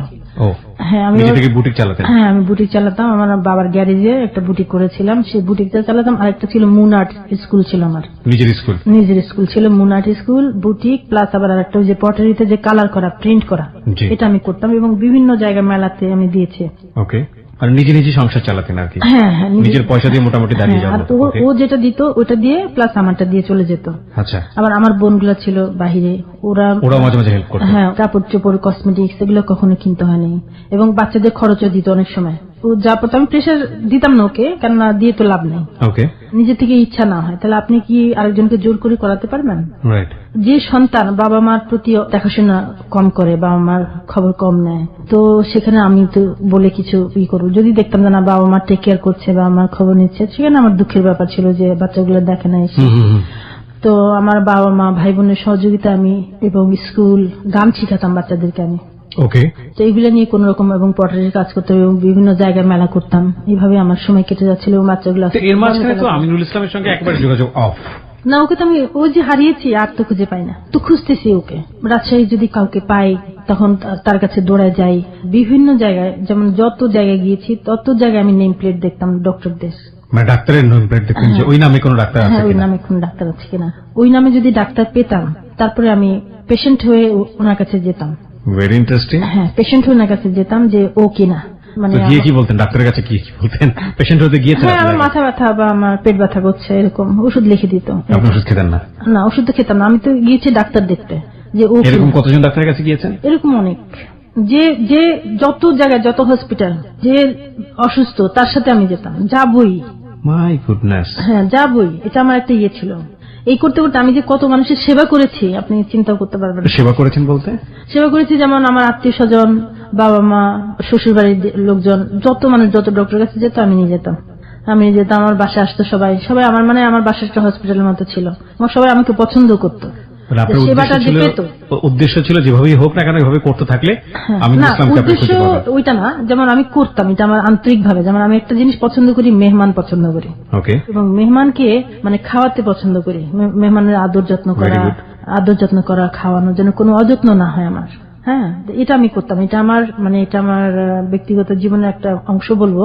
যেমন বাবা মা, ভাই বোন, মানে শ্বশুর শাশুড়ি, গ্রামের হলো আমি কোনোদিন অশ্রদ্ধা করিনি এবং ওনাদেরকে খুব যত্ন করে আমি। আমাদের ধর্মে একটা কথা আছে, 4টা জিনিস আল্লাহর খুব প্রিয় এবং আল্লাহ যাদের আশীর্বাদ স্বরূপ আমাদেরকে দেন। 1 নম্বর হচ্ছে কন্যা সন্তান, 2 নম্বর হচ্ছে বৃষ্টি, 3 নম্বর হচ্ছে মেহমান, এবং 4 নম্বর হচ্ছে অসুখ বিসুখ। এটা আমি ঠিক জানি না, আমি কোট করতে পারছি না, ধর্ম সম্পর্কে আমার অতটা জ্ঞান নাই, কিন্তু এটা আল্লাহ আমাদেরকে ভালোবেসে দেন। অদ্ভুত বিষয় হচ্ছে 4টা জিনিসই কেন জানি আমরা খুব অপছন্দ করি। সবাই করি না। বৃষ্টি আসলে আমরা খুব হয়ে যাই, কারো কারো কাছে এটা একটা বিলাসিতার জায়গা থেকে, কিন্তু বৃষ্টি আসলে অনেকে বিমুখ হই বেশি বেশি বৃষ্টি হলে। কন্যা সন্তান দেখে অনেকে আনহ্যাপি হই, মেহমান দেখলে অনেকে আনহ্যাপি হই, আর অসুখ বিসুখ তো বলার অপেক্ষায় রাখে না। কিন্তু এই 4টা জিনিস আল্লাহর খুব প্রিয়। যাই হোক, আমরা একটা কাজ করি, ছোট্ট একটা বিরতি নেব। বিরতি নেওয়ার পর আমরা আবারও ফিরছি আপনার কাছে। শোনা তো যেটা আপনি বলছিলেন যে ডাক্তার খুঁজে বেড়াতেন বিভিন্ন জায়গাতে, মানে ওনার নামের সাথে মিল পেলে আপনি সেখানে গিয়ে দেখতেন। যাই হোক, তারপর কি হলো? তারপর এর মধ্যে খুঁজতে খুঁজতে একসময় আমার মেয়েগুলা বড় হয়ে গেল, খোঁজা চলছে তারপর? হ্যাঁ, খোঁজা তো চলছে, খোঁজার কোনো বিরতি নেই। তো এর মধ্যে মেয়েরা বড় হয়ে গেলে, তখন ইন্টারমিডিয়েট পাশ করেছে আমার মেয়েটা, আদমজি থেকে পাশ করেছে। তারপর ওর একটা সম্বন্ধ আসলো, দেখলাম ছেলে খুবই ভালো, এমবিএ করা এবং খুবই প্রতিষ্ঠিত, এরা অনেক ধনী। আমার মেয়েটার সম্বন্ধ আসছে, ওর যে টিচার ছিল, টিচারের ফ্রেন্ড, মেয়ের হাজবেন্ড হলো টিচারের ফ্রেন্ড। মেয়েটা বিয়ে দিয়ে দিলেন? হ্যাঁ, তারপর মেয়েকে বিয়ে দিয়ে দিলাম। তারপরে বড় মেয়েটা বিয়ে হয়ে গেল। এর 2-3 মাস পরে আবার ছোট মেয়েটারও বিয়ে হয়ে গেল। আচ্ছা, ছোট মেয়েটারও বিয়ে হয়ে গেল। হ্যাঁ, এর মধ্যে তো মেয়ের শ্বশুর বাড়িতে যাই আসি, তো একদিন ভাবলাম যে মেয়েটারও বিয়ে হয়েছে রাজশাহী। ও ওকে, তো যাক, ভালো জায়গায় বিয়ে হয়েছে। তখন একদিন আমি চিন্তা করলাম যে সময় তো অনেক কেটে গেল, এবার নিজে বের হই, মানুষকে তো অনেকেই দেখলাম, নিজে খুঁজবো এবার। তারপরে এবার গেলাম মেডিকেলে, গিয়ে আউটডোরে। কোন মেডিকেলে? রাজশাহী মেডিকেল। রাজশাহী মেডিকেলে, ওকে। ওখানে গিয়ে আমি ভাবলাম যে এত বছরে হয়তো সে বুড়া হয়ে গেছে। হ্যাঁ, কত বছর পরে? এটা 30 বছর পর। 30 বছর পরে? 30 বছর পরে। মানে একটা জিনিস একটু চিন্তা করে দেখেন, 30 বছর আগের ঘটনা। আমরা সাধারণত 3 বছর হলেই মাথায় থাকে না, উনি 30 বছর ধরে ওনার প্রিয় মানুষটাকে বুকের মধ্যে লালন করেছেন এবং তাকে তিনি বিভিন্নভাবে খুঁজে বেড়াচ্ছেন। ইতিমধ্যে প্রথম দেখা হয়, সেই সময় তিনি কিশোরী ছিলেন, এরপরে তার 2টো বাচ্চা হয়েছে, সংসার হয়েছে, সেই 2টো বাচ্চার বিয়ে হয়ে গেছে, নাতি নাতনির মুখ দেখার মতো অবস্থায়, তখনও তিনি খুঁজে বেড়াচ্ছেন। আপনারা নিশ্চয়ই পড়েছেন, আমি একটা বইয়ের কোট করতে চাই, আমি জানি না 30 বছর পর তার অবস্থা কি দাঁড়িয়েছে, কিন্তু এই বইয়ের মধ্যে যেটা আছে, মৈত্রেয় দেবী রবীন্দ্রনাথের খুব কাছের এবং প্রিয় মানুষ ছিলেন। মৈত্রেয় দেবীর যদি নহন্যতে বইটা পড়েন, কিংবা মৈত্রেয় দেবীর বইটি আসলে যে কারণে লেখা হয়েছিল, মির্জা ইলিয়াদের লানুই বেঙ্গলি বা বাংলার রাত, যেটার অনুবাদ করা হয়েছে, তো এই বই দুটো আপনারা অবশ্যই পড়বেন। পড়লে আজকের এই গল্পটা কতটা সেন্সিটিভ আপনারা কিছুটা হলেও বুঝতে পারবেন। যাই হোক, যে গল্পে আপনি ছিলেন, নিজে গেলেন রাজশাহী মেডিকেল কলেজে, চিন্তা করলাম যে অনেক ডক্টরই তো আছেন, দেখি যিনি একজন বয়স্ক, ওনার কাছে যাব, বয়স্ক যিনি, উনি চিনতে পারবেন, এখনকার ছেলেরা হয়তো চিনতে নাও পারেন। তো আমি আউটডোরে গেলাম, একজন বুড়ো করে একজন ডক্টর, তো ওনার কাছে গিয়ে বললাম যে আমার একজন কাজিন এরকম এই নামের, আমিনুল ইসলাম, তো আপনি কি চিনেন কিনা। তো উনি একটা ওখানেই শহরেই অনেক দূরে আর একটা হসপিটাল আছে, ওখানে বললো যে এখানে একজন ডক্টর আছেন এরকম এই নামের। হ্যাঁ, এই নামের। আচ্ছা, তারপর আমি ওখানে গেলাম। তখন আমি হসপিটালে গেলাম, প্রথমে যে ঢুকলাম, ঢোকার পরে আমি দেখলাম যে ওনার সে আমিনুল ইসলামের নাম মার্বেল পাথরে লেখা, মার্বেল পাথরে হাসপাতালের সামনে লেখা। হ্যাঁ, তো লেখা, আমি লেখাটার সামনে অনেকক্ষণ দাঁড়িয়েছিলাম। আমি চিন্তা করলাম যে এত বছর পর, এত খোঁজাখুঁজির পরে এই নামটা আজকে চোখের সামনে দেখছি। সেই ওনার নামটা খোদাই করার পেছনে মানে কারণটা কি? হাসপাতালটা ওনার নিজে একটা হাসপাতাল দিয়েছেন? হাসপাতাল দিয়েছে। ওকে, ভেরি গুড। তারপর অনেকক্ষণ দাঁড়িয়েছিলাম ওখানে। তারপর রিসেপশনে গেলাম, রিসেপশনে গিয়ে তোনার একটা কার্ড নিলাম আমি ওখান থেকে, ফোন করি ওখানে স্ট্যান্ড বাই। হ্যাঁ, ওখানে একটু সরে এসে দাঁড়িয়ে ওনাকে ফোন দেই। ওকে, তো আমি আপনাকে চেম্বারে আগামীকাল বসবেন? বলছে হ্যাঁ, আমি চেম্বারে বসবো। আমি বললাম যে আমি একজন পেশেন্ট, আমি আপনার সাথে একটু দেখা করতে চাই। তো আমি বললাম যে আমার নাম বললাম যে শ্যামা। তো নাম বলার পরে আমি বললাম যে আপনি কি আমাকে চিনতে পেরেছেন? বলে কি চেনার চেষ্টা করছি। আমাকে চিনেছে, নাম বলার পরে চিনে গেছে। তো আমাকে সময় দিল যে আপনি আগামীকাল 9টার দিকে আসেন। 9টার দিকে আমি হসপিটালে গেলাম। হসপিটালে গিয়ে তো দেখলাম ওকে, আমার কাছে ওকে দেখে মনে হয় যেন কত বছর পর আমি ওকে দেখলাম। তখন ও আমাকে নিয়ে চেম্বার খুললো, আমি আগে চলে গেছে, আমি গিয়ে বসে আছি, তো দেখি যে চেম্বার বন্ধ। একটু পরে ও আসলো, এসে চেম্বার খুলে আমাকে ডাকলো ভিতরে। আমি গেলাম ভিতরে, টেবিলের সামনে বসে আছে, ও আমার সামনে কথা টুকটাক বলছে এবং বলছে যে এখন তো আমাদের চাকরি, তারপর ঝামেলা, নিজের কথাই বলছে। তো আমি আর কিছু বলি না, আমি নিচের দিকে তাকিয়েছিলাম। তো মাঝে মাঝে আবার ওর দিকে আর চোখে তাকাই, দেখলাম যে একটা জায়নামাজ আছে পাশে। এরপরে ওখানে দেখলাম যে কথা তো বললো যে উনি বাইরে বের হয়ে যাবে। সেদিনকার জন্য রুগী দেখা বন্ধ করে দিল এবং আমাকে নিয়ে বের হলো যে কোথায় থেকে বসবে, কথা বলবে। তো এরকম এক জায়গায় আমাকে নিয়ে গেল, এখানে একটা পার্কের মতো, সেখানে একটা বেঞ্চিতে আমরা বসলাম, বসে একটু দূরত্ব নিয়ে বসলাম। ও নিজের থেকে বলতে লাগলো যে আমি তো জীবনের শেষ প্রান্তে চলে এসেছি, আমার আর এই পৃথিবীতে আর কোনো চাওয়া নেই, আমার সব কাজ শেষ, আমার শুধু এখন আমি কিভাবে পরকালে চলে যাব সেটা চিন্তা করি। আমি শুনে আমার কাছে খারাপই লাগলো। তো ওকে দেখে আমার কাছে তখন মনে হয়েছে যে ওর যে একটা ভিতরে কষ্ট, মানে কথায় আমি বুঝতে পারলাম যে ভিতরে অনেক কষ্ট।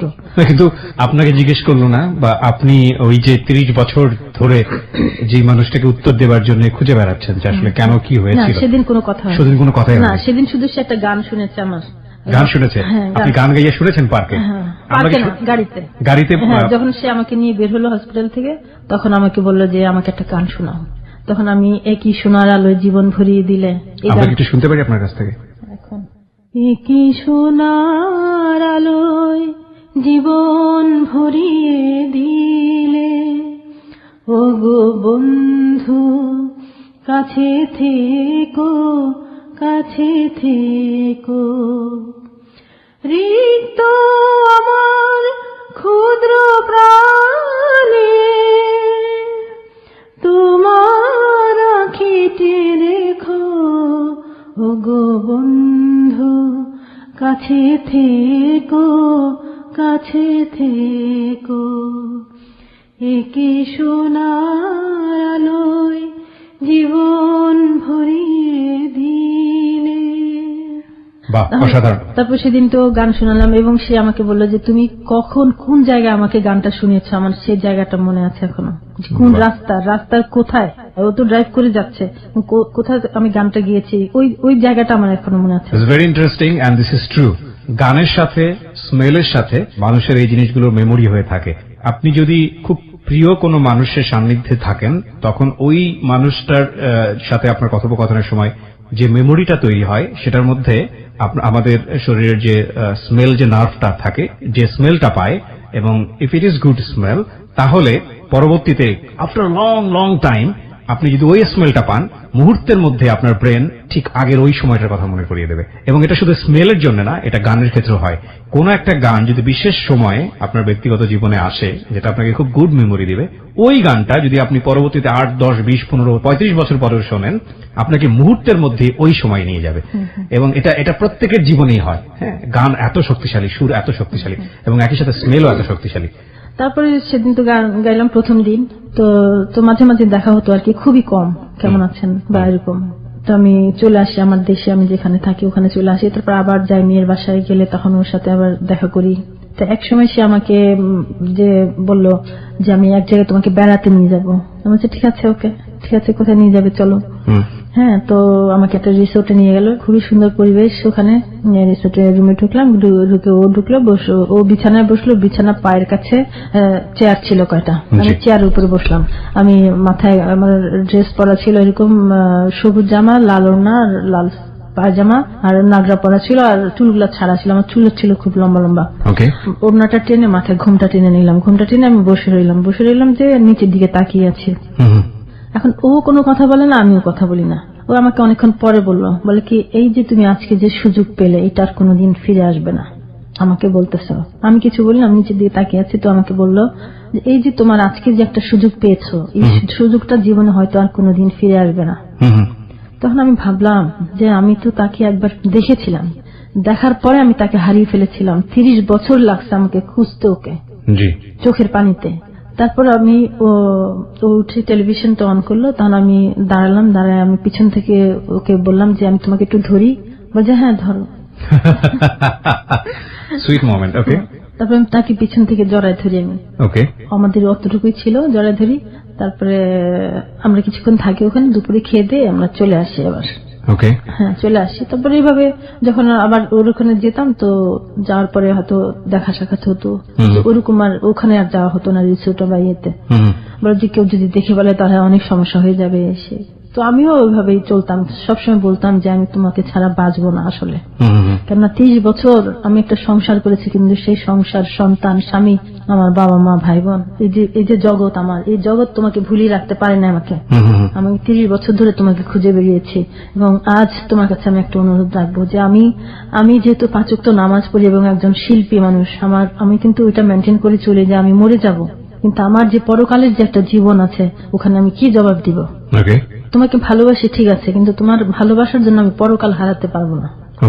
তোমার যদি সম্ভব হয় যে তুমি যদি মনে করো যে তুমি আমাকে বিয়ে করো, আমি তোমাকে একটা প্রস্তাব দিচ্ছি আমার পক্ষ থেকে। আপনি প্রস্তাব দিলেন? হ্যাঁ, আমি প্রস্তাব দিলাম। তখন বলতেছে যে এখন আমার ছেলে মেয়ে আছে, বউ আছে, সংসার আছে, এটা অনেক টাফ ব্যাপার, তেমন তুমি পৃথিবীর একটা কোণে তুমি আমাকে ফেলে রাখো, তোমার কোনো ধন সম্পদ, আমি যে 30 বছর পর তোমার কাছে ফিরে এসেছি, তুমি বেঁচে আছো কি, তোমার কি পজিশন, তোমার কি অর্থ সম্পদ, টাকা পয়সা, এগুলো আমি কিছু চিন্তা করি নাই। আমি সুন্দর চিন্তা করেছি যে একটা মানুষ আমাকে ভালোবেসেছে এবং ভালোবেসে সে আমার কাছে এসে সে কষ্ট পেয়ে ফিরে গেছে, শুধু এটাই আমাকে কষ্ট দিত। এই কষ্টটা আমি কোনোদিন ভুলতে পারি নাই। আবার মাঝখানে একটু বলি, ওর সাথে যখন আমার দেখা হয় প্রথম 30 বছর পরে, তখন ও বলেছিল যে তুমি যখন চিঠি দিয়েছো, আমি তখন তো আমার সব কাহিনী বললাম। ওর একটা তখন ভাবছিল কি, আমি তাকে দেখা হওয়ার পরেও সে একটা আর ভাবছিল আমার সাথে, একটা মনে কষ্ট ছিল। বলি কি, আমার হার্ট নাই এবং হার্ট ডিজিজ হলে আমি কোনোদিন চিকিৎসা করাবো না। একটা ক্ষোভ ছিল আমার প্রতি। তখন আমি সব কাহিনীটা বললাম ওকে, যে আসলে ঘটনা এটা হয়েছে। তখন আমি বলার পরে তখন তো বললাম আমাকে যে তুমি চলে আসলে আমি তোমাকে বিয়ে করে ফেলতাম। আমি বললাম যে তখন সেরকম সাহসও ছিল না, সেরকম বুদ্ধিও মাথায় আসেনি। তো এর মধ্যে তো বললাম যে তুমি আমাকে বিয়ে করে পৃথিবীর একটা প্রান্তে ফেলে রাখো, আমার কোনো অসুবিধা নাই। মানে মানে ওকে দেখলে আমার 2 চোখের পানি ধরে রাখতে পারতাম না, পুরো দুনিয়াটাই উলটপালট হয়ে যেত। তারপরে ও চিন্তা করছে না, যদি জীবনে যদি বিয়ে করি তাহলে তোমাকে করব, যদি আরেকটা বিয়ে করি। তখন আমার হাজবেন্ড তো ছিল, তো আমার মেয়েদের বিয়ের পরে আর আমার সাথে খুব একটা যোগাযোগ ছিল না, যোগাযোগই করতাম। হ্যাঁ, যোগাযোগই সে করতাম। তার মানে আপনার জায়গা থেকে সিদ্ধান্ত নেওয়াটা খুব সহজ ছিল এবং আমার বাসা, আমি কয়েক বছর বাসা ভাড়া দিয়েছি, খালি বাসা। দেখা গেছে যে বাসায় আমি তো মার বাসায় থাকতাম, যেহেতু খালি বাসা থেকে তো লাভ নাই। তো আমার বাবা খুব অসুস্থ ছিলেন, আমি আমার বাবা মার টেক কেয়ার করতাম।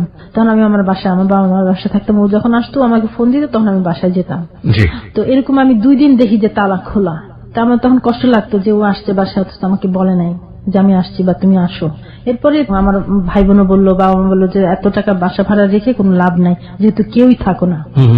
তারপরে আমি বাসা ছেড়ে দিলাম, ছেড়ে দিয়ে পরে বাবার বাসায় থাকতে লাগলাম। মেয়েদের বিয়ে হয়ে গেছে, আমি তো একা মানুষ, আমার তার কোনো ঝামেলা নাই। তারপর মেয়েদের বাসাও থাকতাম, খুব কম 2-4 দিন থেকে চলে আসতাম। আর বাবার বাসায় বাবা খুবই অসুস্থ ছিলেন, উনি হার্টের পেশেন্ট ছিলেন এবং বাইপাস করেছে 2 বার, একবার আমেরিকায় একবার বাংলাদেশে। তো ওনাদের টেক কেয়ার করে আমার সময় কেটে যেত। তো এর মধ্যে আমি তো ওকে বললাম যে দেখো, আমি অপরাধ করতে পারবো না, যেহেতু আমি সারা জীবন আমি নিজেকে আমি সেভাবে করে গুছিয়ে রেখেছি যে আজ আমি শেষ বয়সে এসে আপনি যেটা বিলিভ করতেন আপনার এথিক্যাল জায়গা থেকে, যেভাবেই হোক না কেন ধর্মের ব্যাপারগুলো, ধর্মের ব্যাপারটা আমার সবসময় জীবনযাপন করা, ঠিক আছে। তো আপনি মনে করছিলেন যে তার সঙ্গে মিশতে গেলে আপনার এই রক্ষণশীলতার জায়গায় অনেক বড় একটা পাপ চলে আসতে পারে, তাই তো? তো সেটার জন্য আপনি তার কাছে স্ত্রীর অধিকার চাইলেন। আচ্ছা, তো সেটা যেটা বলছিল যে না, আমি যদি সেকেন্ড টাইম কোনো বিয়ে করি তাহলে আমি তোমাকে নিয়ে ভাববো। ওকে, তোমাকেই করবো। তারপর ওর যেহেতু আমার সাথে যোগাযোগ ছেড়ে দিয়েছে, তখন আমার তো প্রায় একরকম ডিভোর্সের মতোই। তো ও বললো যে ঠিক আছে, তুমি তোমার হাজবেন্ডকে ডিভোর্স দিয়ে দাও, আমি তোমার দায়িত্ব নিব। তোমার হাজবেন্ডকে যেদিন ডিভোর্স দেবে, যেদিন কাগজ দেখাবে, তারপর দিন আমি তোমাকে বিয়ে করবো, আমাকে বললো। তো বিষয়টা কি আপনি আপনার মেয়ের সঙ্গে বা আপনার পরিবারের কারোর সঙ্গে আলোচনা করলেন? বিশেষ করে সবাই জানে, সবাই জানতো, মেয়েরাও জানে, জামাইরাও জানে, সবাই জানে। এই ঘটনাগুলো জানতো পুরো বিষয়টাই? হ্যাঁ, পুরো বিষয়টা জানতো যে এটা যে আমি পছন্দ করতাম। এবং ওই যে একটা অনুষ্ঠানে গেলাম, একটা অনুষ্ঠানে দাওয়াত দিলাম, মেয়ে গেল, মেয়ের জামাই গেল, তখন তো জানে। এবং কোন অনুষ্ঠান এটা একটা অনুষ্ঠান হয়েছিল, একটা ওদেরই একটা কি প্রোগ্রাম, ওখানে দাওয়াত দিয়েছিল। তো ওই সময়টাতে আপনার মেয়ের জামাইরা, মেয়েরা সবাই জানতো বিষয়টা? আচ্ছা, ডিভোর্সের কথা তো অনেক আগে থেকে চলতেছিল। যেদিন প্রথম বিয়ে হয়েছে তখন থেকে তো ডিভোর্সের কথা চলে আসছে, আমি তো এটা রাজি হই না। কিন্তু তারপর মেয়ের দিক থেকে তো আপনার হাজবেন্ড তার বাবা, সম্পর্কটা আসলে আপনার ক্ষেত্রে যাই হোক না কেন, মেয়ের দিক থেকে কনসিডার করাটা কিন্তু খুব টাফ। তো এই ডিভোর্সের ব্যাপারটা কোনো মায়া ছিল না, তো ডিভোর্স তারা অ্যাকসেপ্ট করে নিল, মার ডিভোর্সটা তারা অ্যাকসেপ্ট করে নিয়েছে। ও আরেকটা কথা বলি, একটা কথা না বললি না, আমার মেয়েটা যখন এসএসসি যখন পরীক্ষা দেয়, তখন রেজাল্ট কার্ড দেয় না, তো রেজাল্ট কার্ড দেয়, তখন আমি ওর বাবা একদিন আসছে, তখন বলছে ঠিক আছে, তোমার বাবা যখন আসছে তোমার বাবাকে দিয়ে সই করো। আমি আজকে নাই বা সই করলাম, তখন ও বললো যে না, আমার বাবার এখানে কোনো ভূমিকা নাই। মেয়েরা ব্যাপারগুলো ইনফর্ম ছিল, তারা মোটামুটি রাজি ছিল যে আপনি তাকে ডিভোর্স দিয়ে দেন। আপনি ডিভোর্স দিলেন শেষ পর্যন্ত? ওকে। আর তার দিক থেকে কোনো সে ছিল আপনার হাজবেন্ডের জায়গা থেকে ডিভোর্সের ব্যাপারে? না, ডিভোর্সের পরে সে খুব কান্নাকাটি করছে। আচ্ছা, কিন্তু আপনি কনসিডার করেন না আপনার জায়গা থেকে? না, আমাকে সিদ্ধান্তটা খুব কনক্রিট ছিল, কারণ আপনি 30 বছর ধরেই সিদ্ধান্ত নিচ্ছেন। হ্যাঁ, 30 বছর ধরে সিদ্ধান্ত নিচ্ছি। তো ওর এক ফ্রেন্ড দিয়ে বলছিল যে ভাবি একটা বাসা নেন। আমি বলছি না ভাই, আমার মন থেকে সে যে ব্যবহার করেছে আমার সাথে আর যেগুলো করে এসেছে, এগুলো আমি আর কোনোদিন বাসা নেব না। অনেক কষ্ট করে করেছে সংসারটা। ওকে, তারপর তারপরে পরে তো ও যে বললো যে ঠিক আছে তুমি ডিভোর্স দিয়ে দাও, ডিভোর্স দিলে তখন তোমাকে আমি বিয়ে করে ফেলবো। তখন আমি ডিভোর্স দিই। ডিভোর্স দেওয়ার পরে তো 1 বছর অনেক গন্ডগোল গেল, অনেক ঝামেলা এসে। কার সাথে ঝামেলা ছিল? ওর ফ্যামিলি, ওর ফ্যামিলির সঙ্গে ঝামেলা জেনে গেছে ওকে, যে আমাকে সে পছন্দ করে। ও কিছু বলে না, বলছে না তোমাকে বিয়ে করতে পারবো না, অনেক ঝামেলা লেগেছে এসে। তো তখন সে 1 বছর পরে সে শেরওয়ানি কিনে আমাকে বিয়ে করবে। সে কিন্তু এর মধ্যে ওই যে গন্ডগোল লাগা দিল, ভীষণ ভাবে বিয়ে করার কথা বললো যে ঠিক আছে বিয়ে করবো, আমি একটু গুছিয়ে নেই, আমার একটু গুছাতে হবে। ও বলে যে তুমি তো একটা কাগজ চাচ্ছ আমার কাছে। আমি যে হ্যাঁ, আমার একটা কাগজের দরকার, কাবিন, কেন এইটা ছাড়া তোমার সাথে আমার বৈধ সম্পর্ক হবে না, আমি চাচ্ছি বৈধতা। তুমি আমাকে বিয়ে করে এক প্রান্তে ফেলে রাখো, 6 মাস পরে আসো, আমার কোনো সমস্যা নাই। তুমি আমাকে কিছু না দাও তাও সমস্যা নেই, তোমার সাথে আমি বৈধতা চাচ্ছি। জি, আপনি এটা আগে বলেছেন। জি, তারপর একদিন সে আসলো, তো বললো যে অমুক তারিখে তুমি প্রস্তুত থেকো, আমি তোমাকে বিয়ে করবো। প্রিয় শ্রোতা, আমরা এই জায়গাটায় একটা ছোট্ট বিরতি নেই। বিরতির পর আমরা আবার ফিরে আসবো একেবারে গল্পের শেষাংশে। নাটক বা উপন্যাসে যেটা হলে খুব ভালো হতো এবং আমাদের জায়গা থেকে এক ধরনের হাহাকার থাকতো, একবার জায়গাটা আমি খুব ক্লারিফাই করে দিতে চাই। সেটা হচ্ছে, দুজন মানুষ 30 বছর পরে কাছাকাছি আসলো, কিন্তু তাদের দুজনেরই দুটো সংসার আছে এবং সেই সংসারের জায়গাটা থেকে তারা 30 বছর পরে মিলিত হলো ঠিকই, কিন্তু তার মধ্যেও যোজন যোজন দূরত্ব, তারা দুজনের কাছাকাছি আসতে পারলো না। দুজনের পথ পার্মানেন্টলি দুই দিকে চলে গেল। এটা নাটক বা গল্পে বা উপন্যাস এটা হলে আমাদের মধ্যে এক ধরনের অন্যরকম তৃপ্তি কাজ করতো বা হাহাকার কাজ করতো। কিন্তু বারবারই বলি যে জীবন নাটকের চেয়ে নাটকীয়। জীবন একেবারেই ধার ধারে না আপনার ফিলিংসটা কোথায় যাবে, যে কারণেই জীবনের গল্পটা একটু অন্যরকম হয়। যে বইটির গল্প আমি বলছিলাম একটু আগে, যে লানুই বেঙ্গলি লিখেছে মির্চা এলিয়াদ, এবং তারপরে মৈত্রেয় দেবী রবীন্দ্রনাথের খুব প্রিয় ভাজন ছিলেন। মৈত্রেয় দেবীকে নিয়ে লানুই বেঙ্গলিতে মির্চা এলিয়াদ যে ধরনের গল্প লিখেছে, বিশেষ করে মৈত্রেয় দেবী এবং রবীন্দ্রনাথের সম্পর্ক নিয়ে, সেটা নিয়ে মৈত্রেয় দেবী একটা সুস্পষ্ট একটা জবাব দিতে গিয়ে মূলত বইটা লিখেছিলেন। সেখানে আমার সবচাইতে অসাধারণ ক্যারেক্টার যেটা মনে হয়েছে সেটা হচ্ছে মৈত্রেয় দেবীর হাজব্যান্ড। যদি আপনারা বইটা পড়েন, আমার কাছে মনে হচ্ছে সে রবীন্দ্রনাথও মনে হয়নি গল্পে, কিংবা মির্চা এলিয়াদকেও মনে হয়নি, মৈত্রেয় দেবী কেউ মনে হয়নি। মনে হয়েছে মৈত্রেয় দেবীর হাজব্যান্ডকে সে একজন মহাপুরুষ আমার কাছে। এই কারণে যে মৈত্রেয় দেবীর সেই সময়কার যত ফিল, যত অনুভূতি, যত কান্না, যত কষ্ট, যত সান্ত্বনা দেবার কথা, যত বিষয়, সবকিছু বন্ধুর মতো মাথায় হাত রেখে, হাত বুলিয়ে দিয়ে সান্ত্বনা দিয়েছে, সে হচ্ছে তার হাজব্যান্ড। এবং মির্চা এলিয়াদের কাছে যাওয়ার জন্য ইন্সপায়ারও করেছে তার হাজব্যান্ড। মানে এটা তার জীবনে কতটুকু সত্য ছিল জানি না, যেহেতু সেটা তার আত্মকথন, সে জায়গা থেকে সত্য বলেই আমাদেরকে মেনে নিতে হবে। কিন্তু আমাদের গল্পটা কোথায় শেষ হয়? মৈত্রেয় দেবীর গল্পটা যেখানে শেষ হয়ে যায়, লাইক তার হাজবেন্ড তো অসাধারণ মাপের মানুষ ছিল, যে কারণে সে আবার ইন্ডিয়াতে ফিরে আসে। এবং মির্চা এলিয়াদ তার ভালোবাসার জায়গা ছিল অফকোর্স।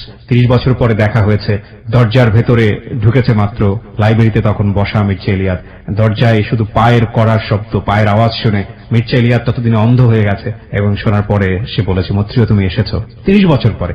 এটা আমাদের গায়ের লোম শিউরে ওঠার মতো গল্প, তাই না?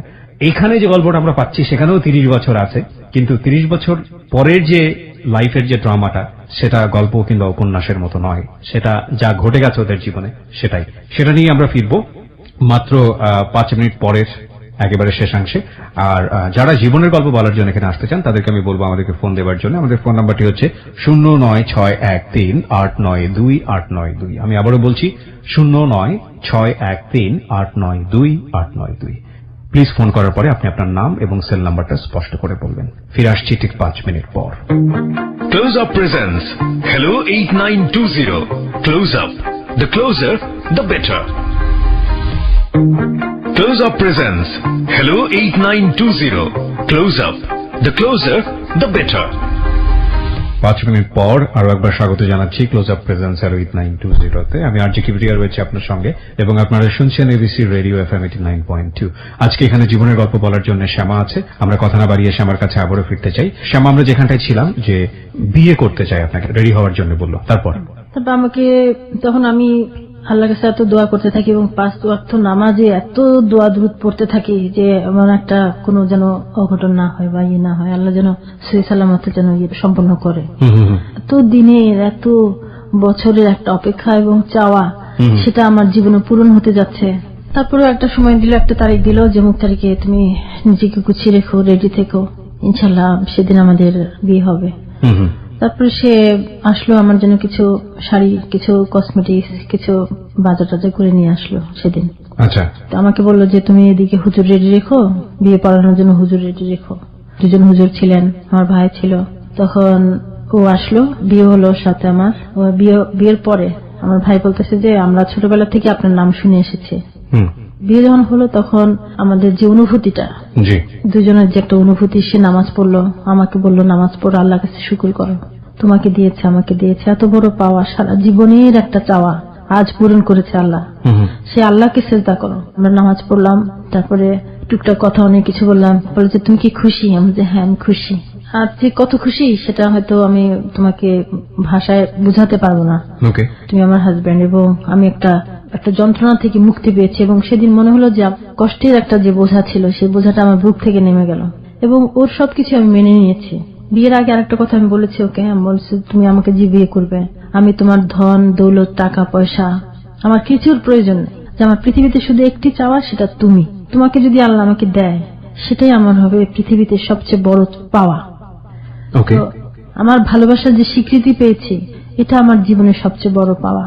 আপনার বিয়ে করলেন কত সালে? আমাদের বিয়ে হয়েছে 3 বছর আগে। 3 বছর আগে। ওকে, এই 3 বছরের সংসার জীবনটা একটু আমরা শুনি।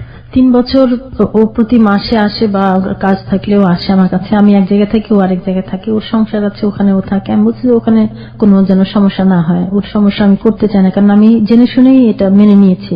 হাজবেন্ড হওয়ার পরে মানে একটা মায়া বেড়ে যায়, তারপরেও আমার নিজেকে এটা মানিয়ে নিতে হবে। ও যেখানে থাকে, ওর যে শান্তির যে জায়গাটা, এটা যেন আমার কারণে কোনোদিন নষ্ট না হয়।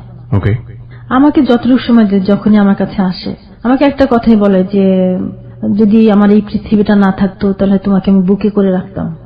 তারপরে একদিনের সুখ নিয়ে আমি সারা মাস কাটাই। তারপর আমি অসুস্থ হয়ে গিয়েছিলাম, তখন আমাকে বলেছে যে আমার নেকির বিনিময়ে যেন আল্লাহ তোমাকে সুস্থ রাখে। তা আমি পৃথিবীতে এই কথাগুলো কারো কাছে পাবো না। যার জন্য 30 বছর অপেক্ষা করেছে এবং যার জন্য 30 বছর চোখের পানি ফেলেছে, তাহলে সেটা আজকে আমার সার্থক। যেন আমি একটা যাকে ভালোবেসেছি, যাকে খুঁজে বেরিয়েছে, এটা আমার সার্থক খুঁজে বেড়ানো, আমি বলবো। ঠিক আছে, আপনি আপনার জায়গা থেকে অবশ্যই যদি আমরা গল্পটা এভাবে সামনের দিকে নেই তাহলে এটা একটা সার্থকতা। কিন্তু সংসার বলতে এখন কি, মানে আপনাদের একসাথে থাকা হয়? না, একসাথে থাকা না। ও আমাকে বলেছে যে আমি তোমাকে সংসার দিতে পারবো না, আমিও মেনে নিয়েছি। এখন সংসার যদি আমাকে দিতে যায় তাহলে তার পৃথিবী সবকিছু উলটপালট হয়ে যাবে। আমি চাই না যে তার পৃথিবীটা উলটপালট হয়ে যাক, সে তার ভাবেই চলুক, আমি আমার মতো আছি। আমার শুধু একটা জিনিস, যে একটা সান্ত্বনা, যে সে আমার হাজবেন্ড, আমি যত দূরেই থাকি না কেন এখন আর আমার সেই কষ্টটা নাই, সে আছে, এটা আমার কাছে মনে হয়। মানে আপনাদের তার মানে ব্যাপারটা এরকম তার হলো যে একসাথে থাকাই হয় না আলটিমেটলি, তারপরও এক ধরনের স্বীকৃতি, এক ধরনের আত্মতৃপ্তি। কিন্তু আফসোস হয় না যে ওই মানুষটা, যে মানুষটাকে সামান্য কিছু সময়ের ব্যবধানে হারালেন সারা জীবনের জন্য, 30 বছর যাকে খুঁজে বেড়াতে হলো, ওই মানুষটাকে পেলে হয়তো বা আজকের এই গল্পটা অন্যরকম হতে পারতো। এটার জন্য কখনো আফসোস হয় না? আমি আল্লাহকে বিশ্বাস করি, আল্লাহর যদি হুকুম থাকতো তাহলে হয়ে যেত। জন্ম মৃত্যু বিয়ে আল্লাহর হাতে, এটা আমি বিশ্বাস করি এবং এটা আমি মেনে চলি। যে না, আল্লাহর যদি ইচ্ছা থাকতো, যেহেতু ও বিয়ে করতে এসেছে এবং আমিও, সে আমার হাজবেন্ড হোক, এটা তো প্রত্যেকেই চাও যে ভালোবাসার মানুষটা তার পাশে থাকুক, এটা প্রত্যেকটা মানুষই চায়। যখন ভালোবাসার মানুষটাকে হারিয়ে ফেলে মানুষ, তখন কিন্তু সারা জীবন তার একটা কষ্ট থেকে যায়, সে যত সুখে থাকুক না কেন। তো আল্লাহর কাছে আমি শুকর করি আজ, যে আমি আজকে ওকে পেয়েছি, যে এটা আমার সার্থকতা, যে আমার কষ্টের চোখের পানির বিনিময়ে বলবো। এই 3 বছরের এক্সপেরিয়েন্সটা কি? 3 বছর যে ওর সাথে আছি আমি হ্যাপি, হ্যাঁ খুবই সুখী। এজন্য যে এক হলো সে আমার হাজবেন্ড, ওকে, 2 হলো সে যত দূরে থাকুক সে আমার কাছেই থাকে, ওকে, আর 3 হলো যদি সে আমাকে সময় দিতে নাও পারে, সে আমার কাছেই আছে, আমি ওকে দেখি, এবং এটাই আমার একটা সান্ত্বনা। ও আমাকে একটা কথা বলেছে যে তুমি মনে করবা যে আমি যত দূরে থাকি তত কাছে আমি থাকি তোমার। উনি তো এখনো সেই রাজশাহীতেই আছেন, আপনি থাকেন ঢাকাতে। এই দূরত্ব, ইভেন ওনার এক নিজের সংসার আছে, সেই সংসারটা উনি মেনটেন করেন, সেই সংসারের প্রতি উনি কর্তব্য পালন করেন। ওনারও ছেলে মেয়ে আছে, তারা আপনার বিষয়টা সম্পর্কে জানেন এবং স্বভাবতই তারা তাদের জায়গা থেকে বিষয়টি মেনে নিতে পারেননি, এবং তাদের কাছে আপনি মোটেও সুবিধার মানুষ নন তাদের জায়গাটা থেকে। তো এই বিষয়গুলোতে আপনার কষ্ট হয় না? ওরও তো একটা সংসার ছিল, আপনার সংসারে হয়তো একটা কনক্লুশন আপনি টানতে পেরেছেন, সেটার একটা সমাধান হয়তোবা হলো, আপনার মতো করেই হলো। এই মানুষটা আপনার জীবনে এসেছে বলেই হয়তোবা এই ডিভোর্সটা হয়েছে, বা না আসলেও হয়তোবা হতো, এরকম একটা অবস্থায় চলে গিয়েছিল, সে কারণে আপনার জন্য সিদ্ধান্ত নেওয়াটা অনেক সহজ ছিল। কিন্তু এই মানুষটার জীবনে যদি আপনি না আসতেন তাহলে হয়তো সেকেন্ড বিয়েটা হতো না। তাদের জায়গাটা থেকে এক ধরনের মনোকষ্ট থাকলেও থাকতে পারে, যদি একজন হিউম্যান বিং হিসেবে চিন্তা করি। তো সেই জায়গাটিতে আপনি কি বলবেন একেবারে ব্যক্তি মানুষ হিসেবে? ধরেন আপনি প্রেমিকা হিসেবে না, কিংবা তার দ্বিতীয় স্ত্রী হিসেবে না, আপনি বরং তার যে আগের সংসার, সেই আগের সংসার একজন ব্যক্তি মানুষ হিসেবে যদি চিন্তা করেন, সেই জায়গাটা থেকে আপনার কি বলার আছে? না, এটা আমি যেটা বুঝি সেটা হলো যে আমি যদি মেনে না নিই, আমি যদি ত্যাগ না করি, আপনি সুখী হবেন না। আমার ত্যাগের বিনিময়ে ওর সুখে থাকা। আমি যদি আমার অধিকার পেতে চাই তাহলে আমি সব হারিয়ে ফেলবো। আমি আমার অধিকার ছেড়ে দিয়েছি। আপনি কোনো অধিকার নিয়ে কখনোই তার কাছে দাঁড়াননি? কোনো দাবি এবং কোনো অধিকার নিয়ে আমি কখনোই ওর কাছে দাঁড়াই না এবং দাঁড়াবেনও না? দাঁড়াবো না। শুধু একটা জিনিসই চেয়েছেন, স্ত্রীর স্বীকৃতি এবং মর্যাদা। এটুকু আপনি পেয়েছেন তার কাছ থেকে এবং এতটুকু নিয়ে আপনি হ্যাপি। তারপরেও আরেকটা হলো যে যেটা ও আমাকে সামনে নিতে পারবে না। সামনে বলতে সোসাইটির সামনে নিতে পারবে না? হ্যাঁ, পারবে না। ও আমাকে একটা কথা সবসময় বলতো, ভিতরে আমার বুকের ভেতরে একটা গোলাপের একটা মালা আছে, সেই মালাটা হলো তুমি। সেটা হয়তো কেউ পৃথিবীতে জানবে না, দেখবে না, কিন্তু আমি জানি, আমি বুঝি। ওর কথা তো আমি সবই জানি, সবই বুঝি। যে কথাগুলো ও আমাকে বলেছে এগুলো তো সাধারণ কথা না, এগুলো হলো মনের কথা, মনের ভিতর থেকে আসা। আমি ওই কথাটা দিয়ে ওকে বুঝিনি যে ওর সত্যি ইচ্ছা আছে আমার সাথে থাকার। আমি শুধু ওকে একটা কথা বলেছি, তুমি আমাকে কথা দাও, আমি তোমার সাথে যদি থাকতে না পারি আমার দুঃখ নেই, আমাকে একটা কথা দাও। আমি তোমার স্ত্রীর সংসারের স্বীকৃতি বা সংসার দিতে পারো না, তারপরে দিতে পারো না, সেটার জন্য আমি দুঃখিত না, কিন্তু তুমি যদি কখনো অসুস্থ হও তুমি আমার কাছে চলে আসবা, তুমি আমাকে এটা কথা দাও। এই জীবনের গল্পটা শুনতে শুনতে অদ্ভুত কিছু ফিল হলো। একটা হচ্ছে যে আপনি স্বীকৃতি নিলেন তাকে কাগজে কলমে, ধর্মীয় বিধান মতে, তারপরেও আপনি তাকে পাননি। এই না পাওয়াটুকু আপনার কাছে অনেক বড় পাওয়া, যে অ্যাটলিস্ট কিছু তো পেয়েছি, এই মানুষটার সান্নিধ্য তো পেয়েছি। এবং এই যে কাগজে মর্যাদা, এই কাগজে মর্যাদা, এই জায়গাটা থেকে আপনি কোনোদিন তাকে সমাজের মুখে, সমাজের সামনে স্বামী হিসেবে দাবি করবেন না, কোনোদিন তার ধন সম্পদের বিষয়ে আপনি কোনোদিন কোনো কিছু বলবেন না, এবং আপনার ভবিষ্যতে তাকে নিয়ে কোনো সেই নাই, শুধু এই মানুষটার কাছে একটু থাকা এবং বৈধ উপায়ে থাকা। বিষয়টিকে আপনারা কিভাবে নেবেন সেটা আপনাদের একেবারেই ব্যক্তিগত ব্যাপার। আরেকটা কথা বলি ভাই, আমার আরেকটা কথা আছে। তোমার সাথে একসাথে সংসার করতে পারবো না, করে দিন তুমি আমাকে সংসার দিতে পারবে না বলেছো। তোমাদের যে কবরস্থান, আমি তো পৃথিবীতে তোমার পাশে জায়গা পেলাম না, যতটুকু পেয়েছি আলহামদুলিল্লাহ। আমার ইচ্ছা আছে তোমার পাশে যদি আমার কবরটা হতো, তোমার দেশে যে তোমার পাশে আমার কবরটা হতো। তো বলে কিনা আমি কথা দিতে পারবো না, কেননা ওদের যেখানে কবরস্থান, যেখানে সেখানে তো একটা আলাদা একটা না, যে এখানে অন্য কেউ দিলে অনেক প্রশ্ন উঠবে, অনেক কথা উঠবে, এটা আর কি। শেষ হোক আজকে জীবনের গল্পটা এখানেই। অদ্ভুত এক প্রেমের গল্প। আমরা যা দেখি আমাদের বাহ্যিক চোখ দিয়ে, একজন নারী এবং পুরুষের মধ্যকার সম্পর্ক, সেই বাহ্যিক চোখের বাইরে একেবারে ভেতরের চোখ দিয়ে দেখা একটা সম্পর্ক আজকে এখানে উপস্থাপন হলো।